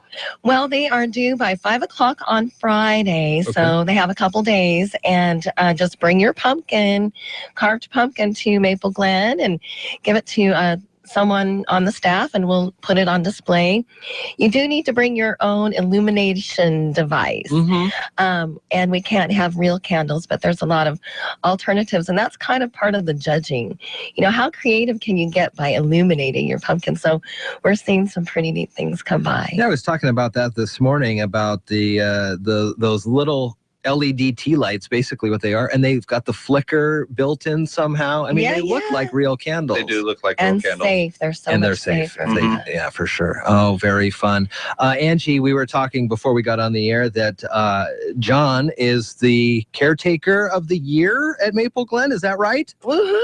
Yeah, I got that this year. Congratulations. Thank you. Yeah, it was quite an honor, being a maintenance director over at Maple Glen. I was blindsided. I had no idea that was going to be coming my way. Usually we all vote for somebody, and I wasn't there at the time of voting and stuff. So when they were saying that they were going to announce the candidate and the winner, I was kind of surprised that I didn't get included on voting this year. So That was a reason. I was quite honored and quite surprised. So. How long have you been there? I've been there for 5 years now. Oh, is that? Yeah. Okay. 5 years, and they're everybody's family to me. I really love and enjoy everybody. Everybody has a story over there. So like, what do you do in a day-to-day thing? Oh, day-to-day thing, a number of things. It could be anything from He sings to the residents. Yes, I sing to the residents. He sits down and helps them with their knitting. So yeah, for the maintenance part of it, I paint the apartments. I make sure everything's working good. He dances with them too. I get a handful of residents that just call me for small things, whether it be the television set isn't working, or a pull cord needs to be adjusted or set for them. But for the most part, I'm there just helping everybody and helping the operation of our community go in the right direction that's supposed to go. I'm responsible for the fire drills and just just a big responsibility over there to keep everybody safe. So. Well, good. And congratulations on that. That's pretty awesome. Well, We're really glad to have John on board. He keeps us safe and everything working and keeps us laughing and having a good time and pumped up with coffee. Yeah. So if some folks are coming on Saturday from 4 to 7 to check out the digs there at Maple Glen and enjoy themselves with the Halloween, would there be an opportunity maybe to take a look at some of the places? Like, let's say someone goes, they bring their grandkids, perhaps. I don't know. We're just going to spitball this. And they're looking around. They go, boy, this is quite the community. I'd like some more information. Will there be opportunities to get tours or anything like that? Of course, yes, Jeff. I'm the community outreach director at Maple Glen, and happy to give anyone a tour. And we are open anytime for folks to come by and take a tour. And if you do, hopefully you'll have a chance to sit in our beautiful dining room and enjoy some of our amazing cuisine. We've got menus that change daily. And whenever anyone comes by, to take a look at our beautiful apartments, we really try to encourage them to sit in our dining room because it's just amazing. Yeah. Carol's come down a couple times and had lunch with us. She loves it. Check the place out. Yeah, it's good food. I'm also looking on the website, mapleglensl.com, has got a lot of great information and some virtual tours of the facilities. 427-0300, the phone number. Yes, sir. And 4 to 7 on Saturday, stop by Maple Glen and get involved with a fun Halloween. There's going to be the judging and the showing off of the pumpkins. There's going to be some fun games and candy for the kids and the adults too, right? They're not going to be bored. Oh yeah. They get to check everybody out, and obviously they like to see the other little kids dressed up and see what they're looking, so I think it's a good venue for even adults too. So we're all a big family, especially the older folks too. Yeah, so it'll be a nice alternative too if it really is going to be raining that bad. 1 3/4 inches. I mean, pouring down rain.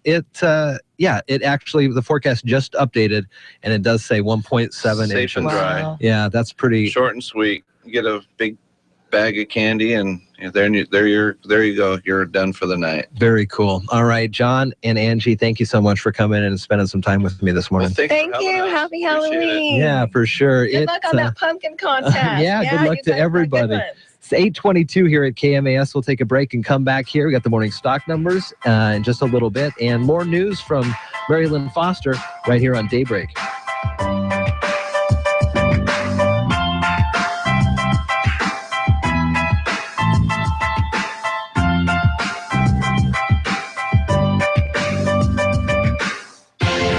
You're listening to Daybreak with Jeff and Dale on KMAS News Radio. Wear your best costume and come to the Halloween party in the Skookum Creek Event Center at Little Creek Casino Resort on Halloween night. Doors open at 8. Party with all your ghoulish friends till midnight. Wear your best costume to win a share of $5,000 in prizes. There's sexiest, meddliest, prettiest, scariest, and more. Best in each category wins $500. Get the details at littlecreek.com. Little Creek's Halloween party and costume contest, Saturday, October 31st. See Players Club for details. Must be 21. Shelton, you make us smile. Delta Dental of Washington will be in town November 2nd through 4th in Mason County. We want to hear from you. Tell us today, who makes you smile? And those who may need a smile boost. Delta Dental will be in town promoting random acts of smile power. Email your nominations today to smilepower@deltadentalwa.com. Delta Dental, celebrating the power of smiles in Shelton and across Washington. Hi, I'm Don Miner. Just listening to Jeff and Dale on KMAS, the best station in town. Oh, what a fun event upcoming at Maple Glen this Saturday from 4 to 7. I tell you what, we decorate the house and it gets pretty raucous. I am very concerned about the kids getting out and about Saturday night. Now, it is a Saturday night, and so there are going to be a lot more people on the roadways. So it would be important to look for these types of alternatives like Maple Glen from 4 to 7. Great for the kids. you know who's there. You know what you're getting yourself into. If you go with the kids, you'll be able to keep an eye on them. It's just going to be so stormy into Saturday night. Updated forecast now. If we add Friday and Saturday together, I mean, that's 3 inches of rain. Friday and Saturday combined, 3 inches of rain. Add another ½ inch on Sunday. Now, these are all fluid, of course, and we may see them a little more and a little less, but it is just going to be wet.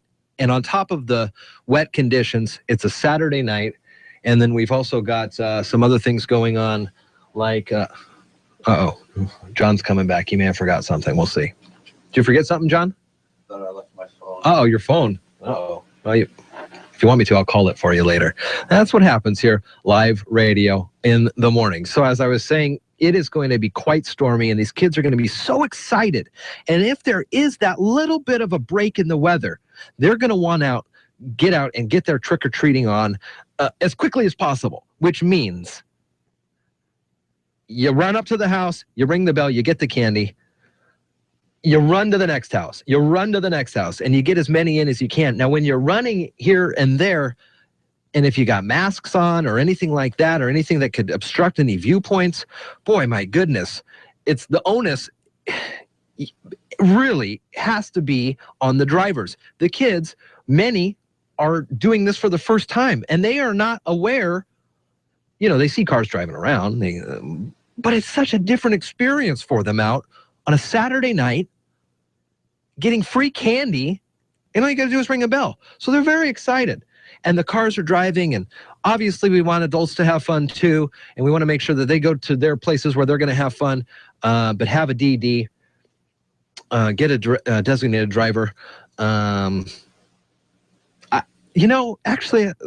that debate last night, I think Ted Cruz brought that up. He may not be the most jovial guy or the guy you want to have a beer with, but he's the guy that will be your driver. He's the guy that'll get you home. And on nights like Halloween, it's important to acknowledge some of the folks who do, hang out with their friends, and they're sober, but their friends may not be. It gets a little late in the night dealing with those folks sometimes. So give them a heads up. Make sure you have those drivers. Make sure you give them a little bit of props. I like it when these parties, you go to a bar or whatever, and they have these Halloween parties, and they offer up soda for free for DDs. I mean, it just makes it a little more acceptable. It makes it a little easier for those who decide not to drink to engage, and you're not just sitting there being a teetotaler going harumph, harumph. So I just implore everybody to make sure they're aware that there are going to be kids out, and especially in lulls in the rain is likely to see massive amounts of kids out and back. It's not going to be the whole night. It's just going to be for a little bit. All right, coming up this weekend, I want to again say congratulations and good on the teams in the Shelton Climbers Youth Football. I was sent a note this morning from my brother, who informed me that an old friend of ours and her son Dylan is going to be in part of the league championship on Sunday. The Climbers MJV Red and the Climbers SJV are both going to be playing for the league championship on Sunday. Sunday at Tumwater High School, their stadium, their beautiful stadium. The games get underway at 10, and then there's an 11:30, a 1, a 2:30, and a 4 for this youth football, getting it all ripper and ready to go. Good luck to all the kids right there. We have got on the line, let's say good morning. Hello. Hello, it's Karen. Hi, Karen. How are you? It's Jeff. I'm doing fine. It's what you're going solo today, aren't you? Yeah, Dale's got the day off today and tomorrow, and then so I'm just running the show all by my lonesome. Well, you're doing great. So it's a little noisy because I'm at a meeting today where all of our Edward Jones in our area are come together 3 times a year, and this is one of them. Oh, wonderful. So what can you tell us about Wall Street then? Wow, U.S. stocks are edging lower following yesterday's rally as investors assess the latest batch of earnings and economic reports. On the economic front, the U.S. economy expanded at a slower pace than forecasted in the third quarter, while both initial and continuing jobless claims were better than expected. In corporate news, Botox maker Allergan reported that it is in the preliminary friendly talks with Pfizer on a potential merger, a deal that would create the world's largest drug maker. U.S. bond prices are lower to start the day. So far this morning in the S&P 500, the best performing sector is healthcare, while the worst performing sector is utilities. The Dow Jones Industrial Average is down 78 points at 17,701. The Standard & Poor's 500 Index is down 7 points at 2,083. The NASDAQ Composite Index is down 18 points at 5,076. This morning, volume on the New York Stock Exchange is moderate, with 250 million shares being traded, and decliners are outnumbering advancers by roughly 5-2 margins. In the combining market, the spot price of gold is down $6.51 to $1,149.59. The spot price of silver is down 33 cents to $15.61, and crude oil prices are down a penny to $45.93. In the bond market, the 30-year Treasury yield is currently 2.94%, and the 10-year Treasury yield is 2.15%. Stocks of local interest: Amazon is up $9.51. Costco is down 81 cents. Boeing is down $1.72. Starbucks is down $1.12, and Microsoft is down 69 cents. This is Karen Shade of Edward Jones, member SIPC, serving individual investors with personalized attention and long-term financial advice. I'm located at 1051 Southeast State Route 3 in Shelton. And if you'd like additional information, you can contact me at 426-4590. And daily commentary is also located on our website at edwardjones.com. All right. Thank you, Karen. Have a great day. It is 8:30 now at KMAS. We're going to step aside, find out some news notes from Mary Lynn Foster. Come back, start to wrap some things up here on a Thursday morning. We'll focus on Shelton as well. Some reserve officers graduated. And that's the topic du jour. We'll be right back after this on Daybreak. You're listening to Daybreak with Jeff and Dale on KMAS News Radio. Local news is brought to you by Shelton Health and Rehabilitation Center. Find them online at sheltonhealthandrehab.com. You're listening to KMAS News Radio. I'm Mary Lynn Foster. The city of Shelton has applied to become a Tree City USA. The Arbor Day Foundation, a nonprofit conservation and educational organization, sponsors the Tree City USA program.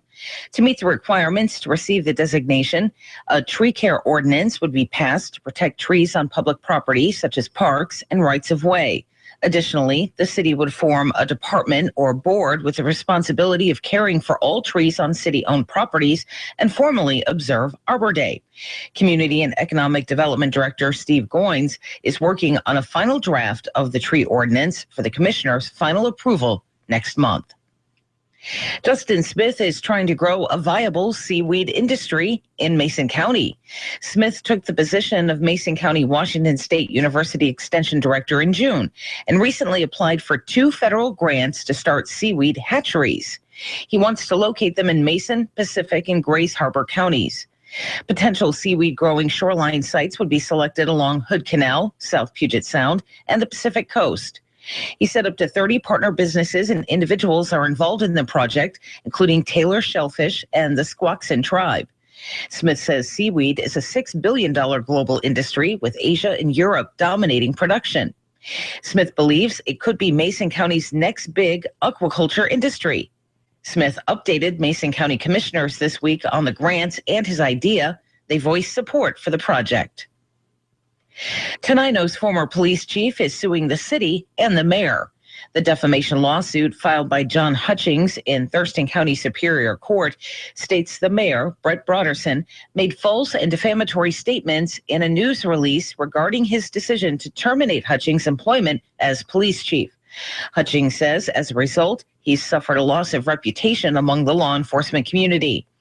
The mayor fired Hutchings back in March over questions about working extra hours, hiring a reserve officer without approval, and overstepping his authority. Hutchings retired from the Olympia Police Department before being employed by Tenino in 2012. A trial date for the lawsuit is set for February 16th. Washington State University researchers say they're close to having a portable breath test that police can use to detect if someone has recently consumed marijuana. WSU professor Herbert Hill's research team hopes to make the device available for police to use sometime next year. Under Initiative 502, drivers are considered impaired if they test positive for at least 5 nanograms of THC per milliliter of blood. The breath test is designed to test for THC. I'm Marilyn Foster, your local news at AM 1030 and FM 103.3, and always on KMAS.com. I'm attorney Harold Carr. During the past 25 years, more than 8,000 people have trusted me to handle their personal injury cases. I understand how an injury can disrupt your life and cause financial hardship for you and your family. At the law firm of Harold Carr, we have 5 attorneys and 19 staff members experienced with negotiating and litigating with insurance companies. So if you feel the insurance company is not dealing with you fairly, call me, Harold Carr. Let us deal with the insurance company so you won't have to. Car accident? Call Carr or visit us online at haroldcarrattorney.com. Hi, this is Alex Jones on KMAS News Radio. I live a cloak and dagger life, and I'm not looking for trouble. I'm not looking for revolution. I just want my republic back. I want my Bill of Rights back. I want due process back. I don't want special interest shining us on to tens of trillions of dollars that aren't our debt and sinking the republic. And there's all these enemy programs trying to misrepresent who we are and what we say because the government listens to us, good people in the military, in the Congress, in the state houses.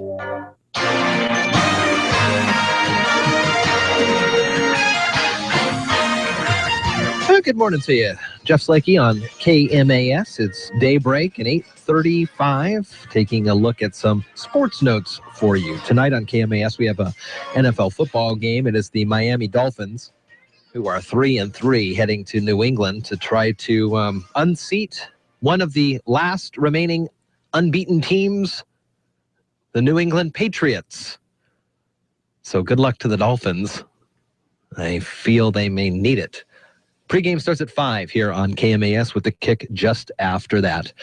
Also coming up, we've got tomorrow high school football for you. Capital Cougars come to town to take on the Shelton High Climbers. 6:45 the pregame, and 7 o'clock will be the kickoff with Brandon Sparks and John McGlamory. On Saturday, the Stanford Cardinal comes to the Palouse to take on the Cougars in Pullman for Halloween. That's going to be a fun game. We'll get our coverage underway at 5:30 and a kickoff, I think, right around 7:30 for that game. Sunday morning, we have the Seahawks for you, and that is against the Dallas Cowboys. They will be playing, and we'll have that game, of course, and then Sunday night football coming up as well. Looking at the high school sports schedule for you. Let's see. Today is Thursday. Central Kitsap comes to town for girls soccer. JV gets underway at 5, varsity at 7. Also, we have got boys tennis upcoming with the WCD Championships. And let's see here. I had a note from one of the supporters of the tennis team early this morning, and that note again says the district tournament this Friday is at Sprinker, and Shelton only has one doubles team that made it through last weekend, and they are Mark Vernon and Troy Crumples. So good luck to those guys as they get ready. The doubles team there representing Shelton this weekend. Tomorrow night, as I mentioned, senior night and a big high school football game for you. Volleyball, Narrow League Championship at Mount Tahoma on Saturday, and then there's cross country in the West Side Classic at the American Lake Golf Club in Lakewood. So that's kind of what's happening around the sports desk. And now the weather forecast. Oh, it actually doesn't look that bad out there right now. 55 and partly cloudy skies. We will see kind of showers off and on today, but we're really going to start getting hit heavy tomorrow. 1.25 inches likely on Friday, 1 3/4 inches on Saturday, and another 1/2 inch on Sunday. So all told, if we add it all up, and it sticks to be true here, it looks like we have 3.5 inches of rain between Friday and Sunday night. Very wet. It's 55 right now. It's Daybreak with Jeff and Dale on KMAS News Radio. Join the guys as they talk with neighbors, newsmakers, and each other, getting your day off to the absolute best possible start in the history of mornings. Connect with Jeff and Dale through the KMAS listener line, by email, or Facebook. Now, from the capital of the great state of Washington, Daybreak with Jeff and Dale.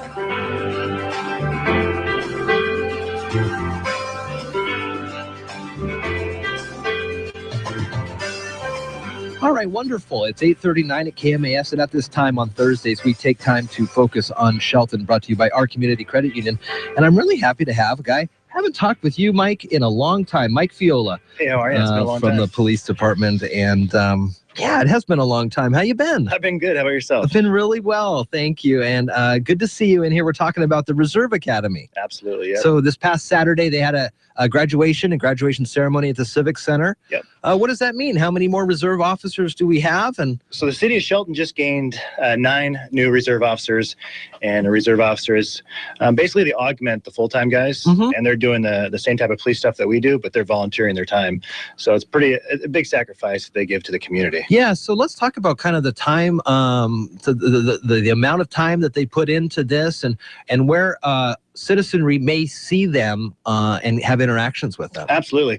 So this started back in earlier this year.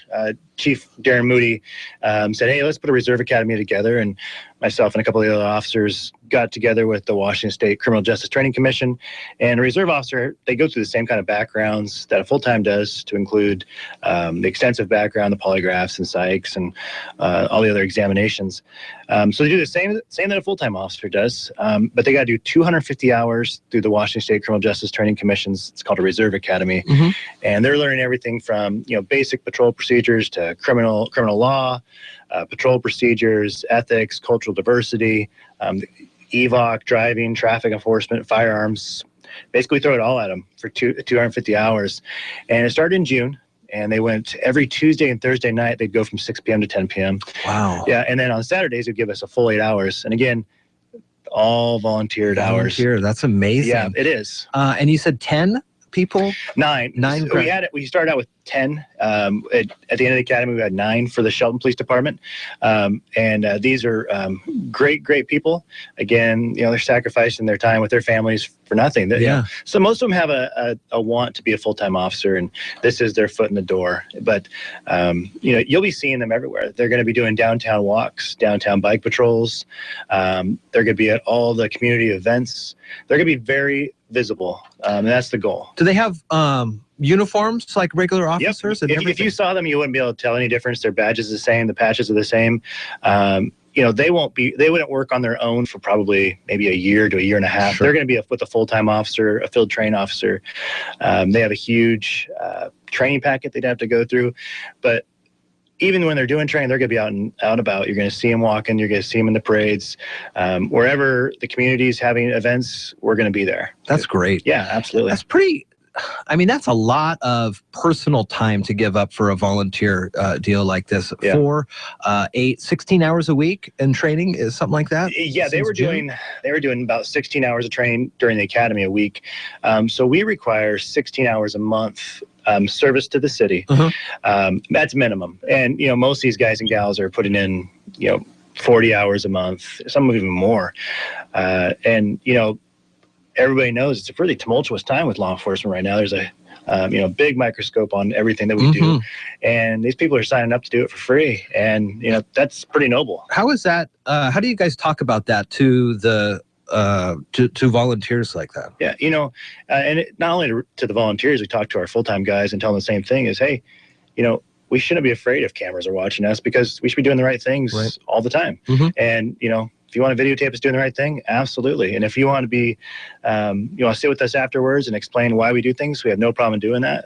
And we say, hey, do the right things for the right reasons, treat people with respect, always be engaged, like our chief says, and, we're going to be fine. So, but that being said, it can be kind of intimidating for a new person to come into this career and be afraid to do a job because, they don't want to be a YouTube sensation.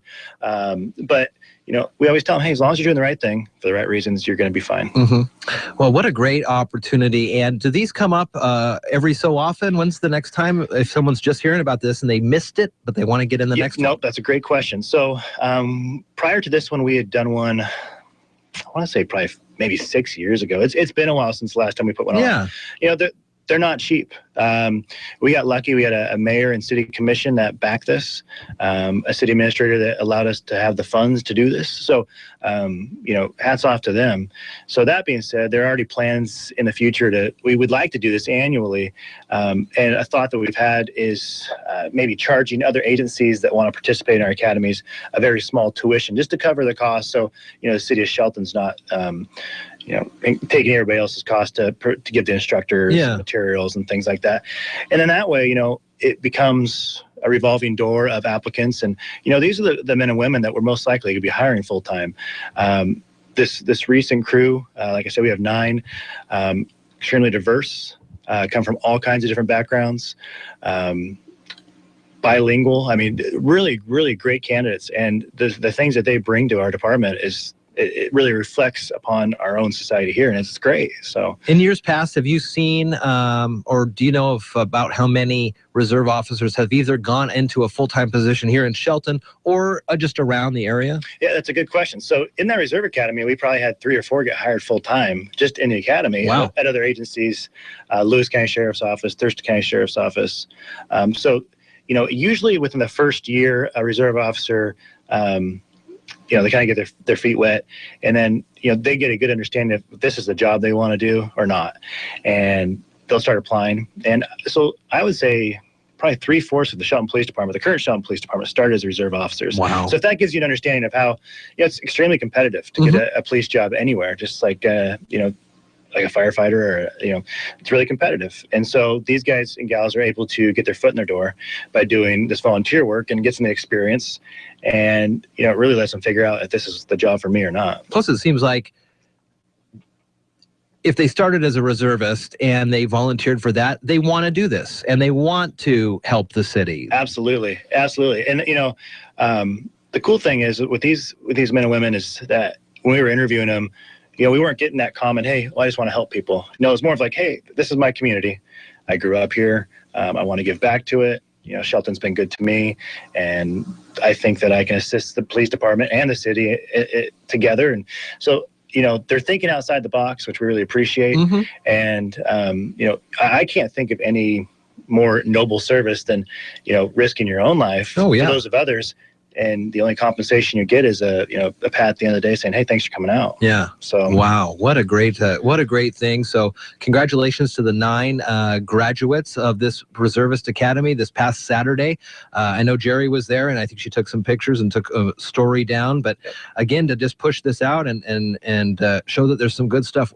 I tell you, not that the police department was, in any way very different, but bringing in Chief Moody and Darren, what a great guy. Game changer. I tell you what, he's been in a lot since he's been here, and always very positive, really community focused. Yes. I was really happy to see that. And then, we kind of heard about it and how he did stuff down in California before he came up here. But then to see it, and then to see the boots on the ground, the additional patrols without really even changing anything or going way over budget. You guys have been working together to change your schedules and stuff. Exactly. We haven't added one single officer to our staff since he came on. And, just by shuffling things around, morale's improved. It was a real game changer. We have really good officers at the Shelton Police Department and a great community that we serve. And, he is really, it's kind of weird. A guy comes from the outside, but he's somehow he's been able to mold, us and the community together in a way I haven't seen since I've been here since 2003. It's a great time to work at the Shelton Police Department. And, he's a great chief. And, when he's talking to you about the community involvement, he's genuine. He means it. Yeah, you really can tell that he has a backing and interest in what's going on. Absolutely. And that was the thing is with this Reserve Academy. I won't speak for him, but I know that he had looked at the budget and saw, the last administration got these funds for this reserve program. Why haven't we done anything? I don't know. Well, let's make it happen. Why are we sitting here? So, those are the things that we needed. And he brings it, and the officers see it, the community sees it, the business members see it. And, I think good things are coming. I'm really excited to see where this department goes. Yeah, I am too. Very cool. All right, Mike Fiola, what a pleasure. It was so nice to see you walk in this morning. It's been a long time. It has been a long time. What's your title over there now? So I'm patrol sergeant, and so I'm working the night shift. So. Working the night shifts. Working the night. Are you just getting off, or? No, actually, it's my days off. So we're doing our warrant sweep. How's that going? So yesterday he was talking. Both Darren and Casey Salisbury, the sheriff, were in. Yeah, we're beating the sheriff's office on the. Oh, sorry, Casey. Whoa. Yeah, no, there's a happy little competition going on about who's getting the numbers, but no, it's a great teamwork. Speaking of like interagencies working together, that relationship's only gotten stronger as well. The sheriff's office and us become a really tight team, and this is just an example. This warrant sweep is holding people accountable for things that they do wrong, and if you're going to jail, you got to stay in jail. I was talking this morning, some of the stories they were mentioning where folks that both Darren and Casey knew had warrants, and they knew that they knew they had warrants, and he's like, I got 5 or 6, but what are you going to do? I mean, the gall, really, the brazen, to do that to the sheriff and the chief of police, really any officer, but to say, what are you going to do about it? Nothing. And now something's happened. Well, guess what? We made room in the end. Yeah, we just happened to find some room for you. Absolutely. That's great. It's been a good thing. I don't got the exact numbers on hand, but there's been a fair number of people being held accountable. Let's put it that way. Good stuff. All right, the focus on Shelton. Thank you, Mike. Good to see you. Good seeing you too. Brought to you by our Community Credit Union here on KMAS. We'll take a quick break and start to wrap things up on a Thursday.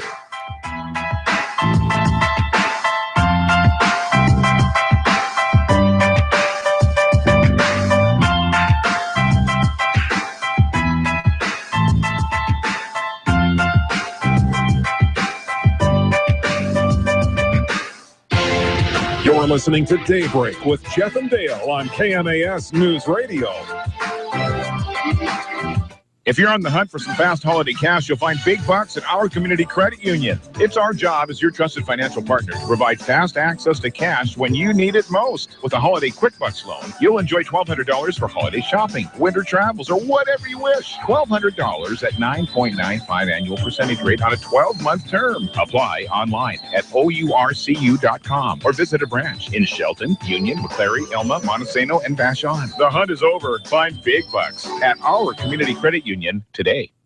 This is Brian with the LaFlame Group at Eagle Home Mortgage, and we're here to present your real estate resource Mondays at 8:10 on Daybreak. Mortgage and real estate information you need to know before you make a decision to buy, sell, or invest. Real Estate Resource with Brian LaFlame from Eagle Home Mortgage. Mondays at 8:10 on Daybreak with Jeff and Dale. Learn how to make sense of the local home buying process. Join me on Mondays as I talk with local professionals who help you every step of the way in your home purchasing process.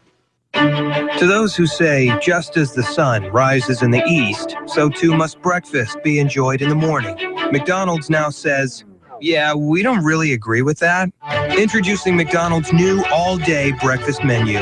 Now you can get a hot and freshly made Egg McMuffin sandwich, hash browns, and other delectable breakfast tastes day and night. It's time to start enjoying the breakfast you love anytime you wish. Breakfast items vary by location. Deliciousness doesn't.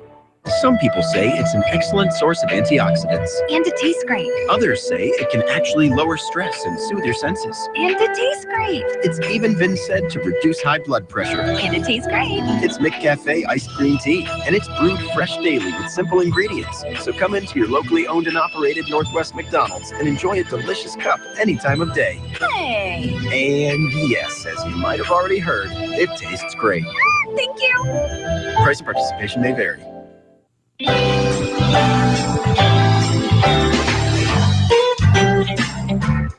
Hi, this is Justin Holsgrove from PUD3, and you're listening to Jeff and Dale on Daybreak, 1030 KMAS. Thanks, Justin. And side note, I hope the link is working for you on our Facebook page. We have a little back and forth going on that story about Shelton and Tree City, USA. We encourage and welcome your comments on our Facebook page, facebook.com/1030KMAS. Also on KMAS.com, as we've added a Facebook integration to our commenting section to make sure that people are, who they say they are and are talking on topic and Well, just like that. So thanks to the folks who are using the comments. And we know that not everybody is signed up for Facebook. And Facebook is often a place where I don't want to deal with it. So whatever. Give it a chance. That's what I just have to say. All right, it's 8:53. Great talking to Mike Fiola. Man, I haven't seen him in a long time. And good news coming out of the Shelton Reservist Academy. 9 folks graduating. You'll see them on the streets doing their part. Again, volunteer, right? Come on. Give it up for them. Tomorrow's Friday. Woo! Tammy Newton is coming in, and she's going to sit with me tomorrow morning all day. And that's going to be a fun show. So not only is it going to be kind of our Halloween show, since Halloween's on Saturday, but we're going to also talk about, things near and dear to her heart. I'll try to provide you with some spooktacular stories on this eve of Halloween. And I also think that we'll be talking with Dr. Alex Apostle on Friday tomorrow in the 8 o'clock hour.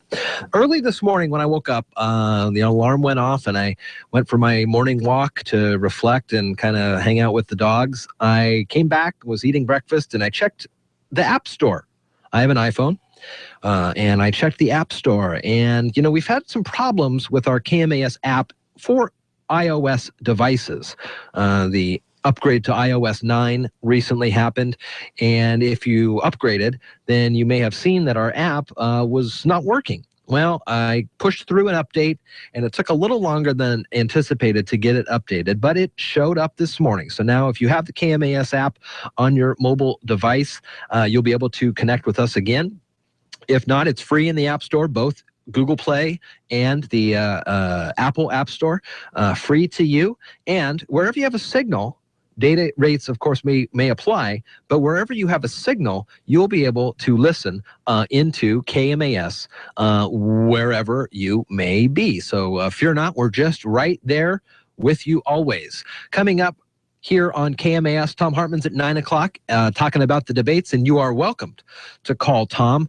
He'll give out his phone numbers as his show begins just after the news at 9. Dave Ramsey helps you through your money situations from noon to 3, and Chad Benson will pick up the political conversations from 3 to 5 tonight, because at 5 we'll head up to New England to hear how the Dolphins do against the undefeated, the 6-0 New England Patriots. Tomorrow night, high school football on KMAS, and this is a big game. We do appreciate everyone listening to Shelton High Climber football on the radio, but tomorrow night, head out to the stadium, cheer on the High Climbers as they take on the Capital Cougars. So there's going to be a lot of folks getting on the booster bus and heading out this way from Capitol High School. So we'll want to make sure that we have the stands packed to the gills and show all that community pride that we have for the Shelton High Climbers. In addition to that, we want to wish good luck to the team, the doubles team in boys tennis, who are getting underway to play tomorrow as well, Friday at Sprinker. That is Mark Vernon and Troy Crumples. They're the doubles team that will make it and represent Shelton this upcoming weekend at the district tournaments. So good on those guys. Other sports happening for the kids at Shelton. Today's the 29th. It's a Thursday, and there's girls soccer tonight, Central Kitsap. So if you have the opportunity, JV gets underway at 5, varsity at 7. Volleyball, Narrows League Championship at Mount Tahoma on Saturday, and the Westside Classic for cross country at the American Lake Golf Course in Lakewood is happening on Saturday as well. Thanks for sticking with me this morning. We'll be back tomorrow, and Tammy Newton will be my guest host. You're listening to Daybreak with Jeff and Dale on KMAS News Radio.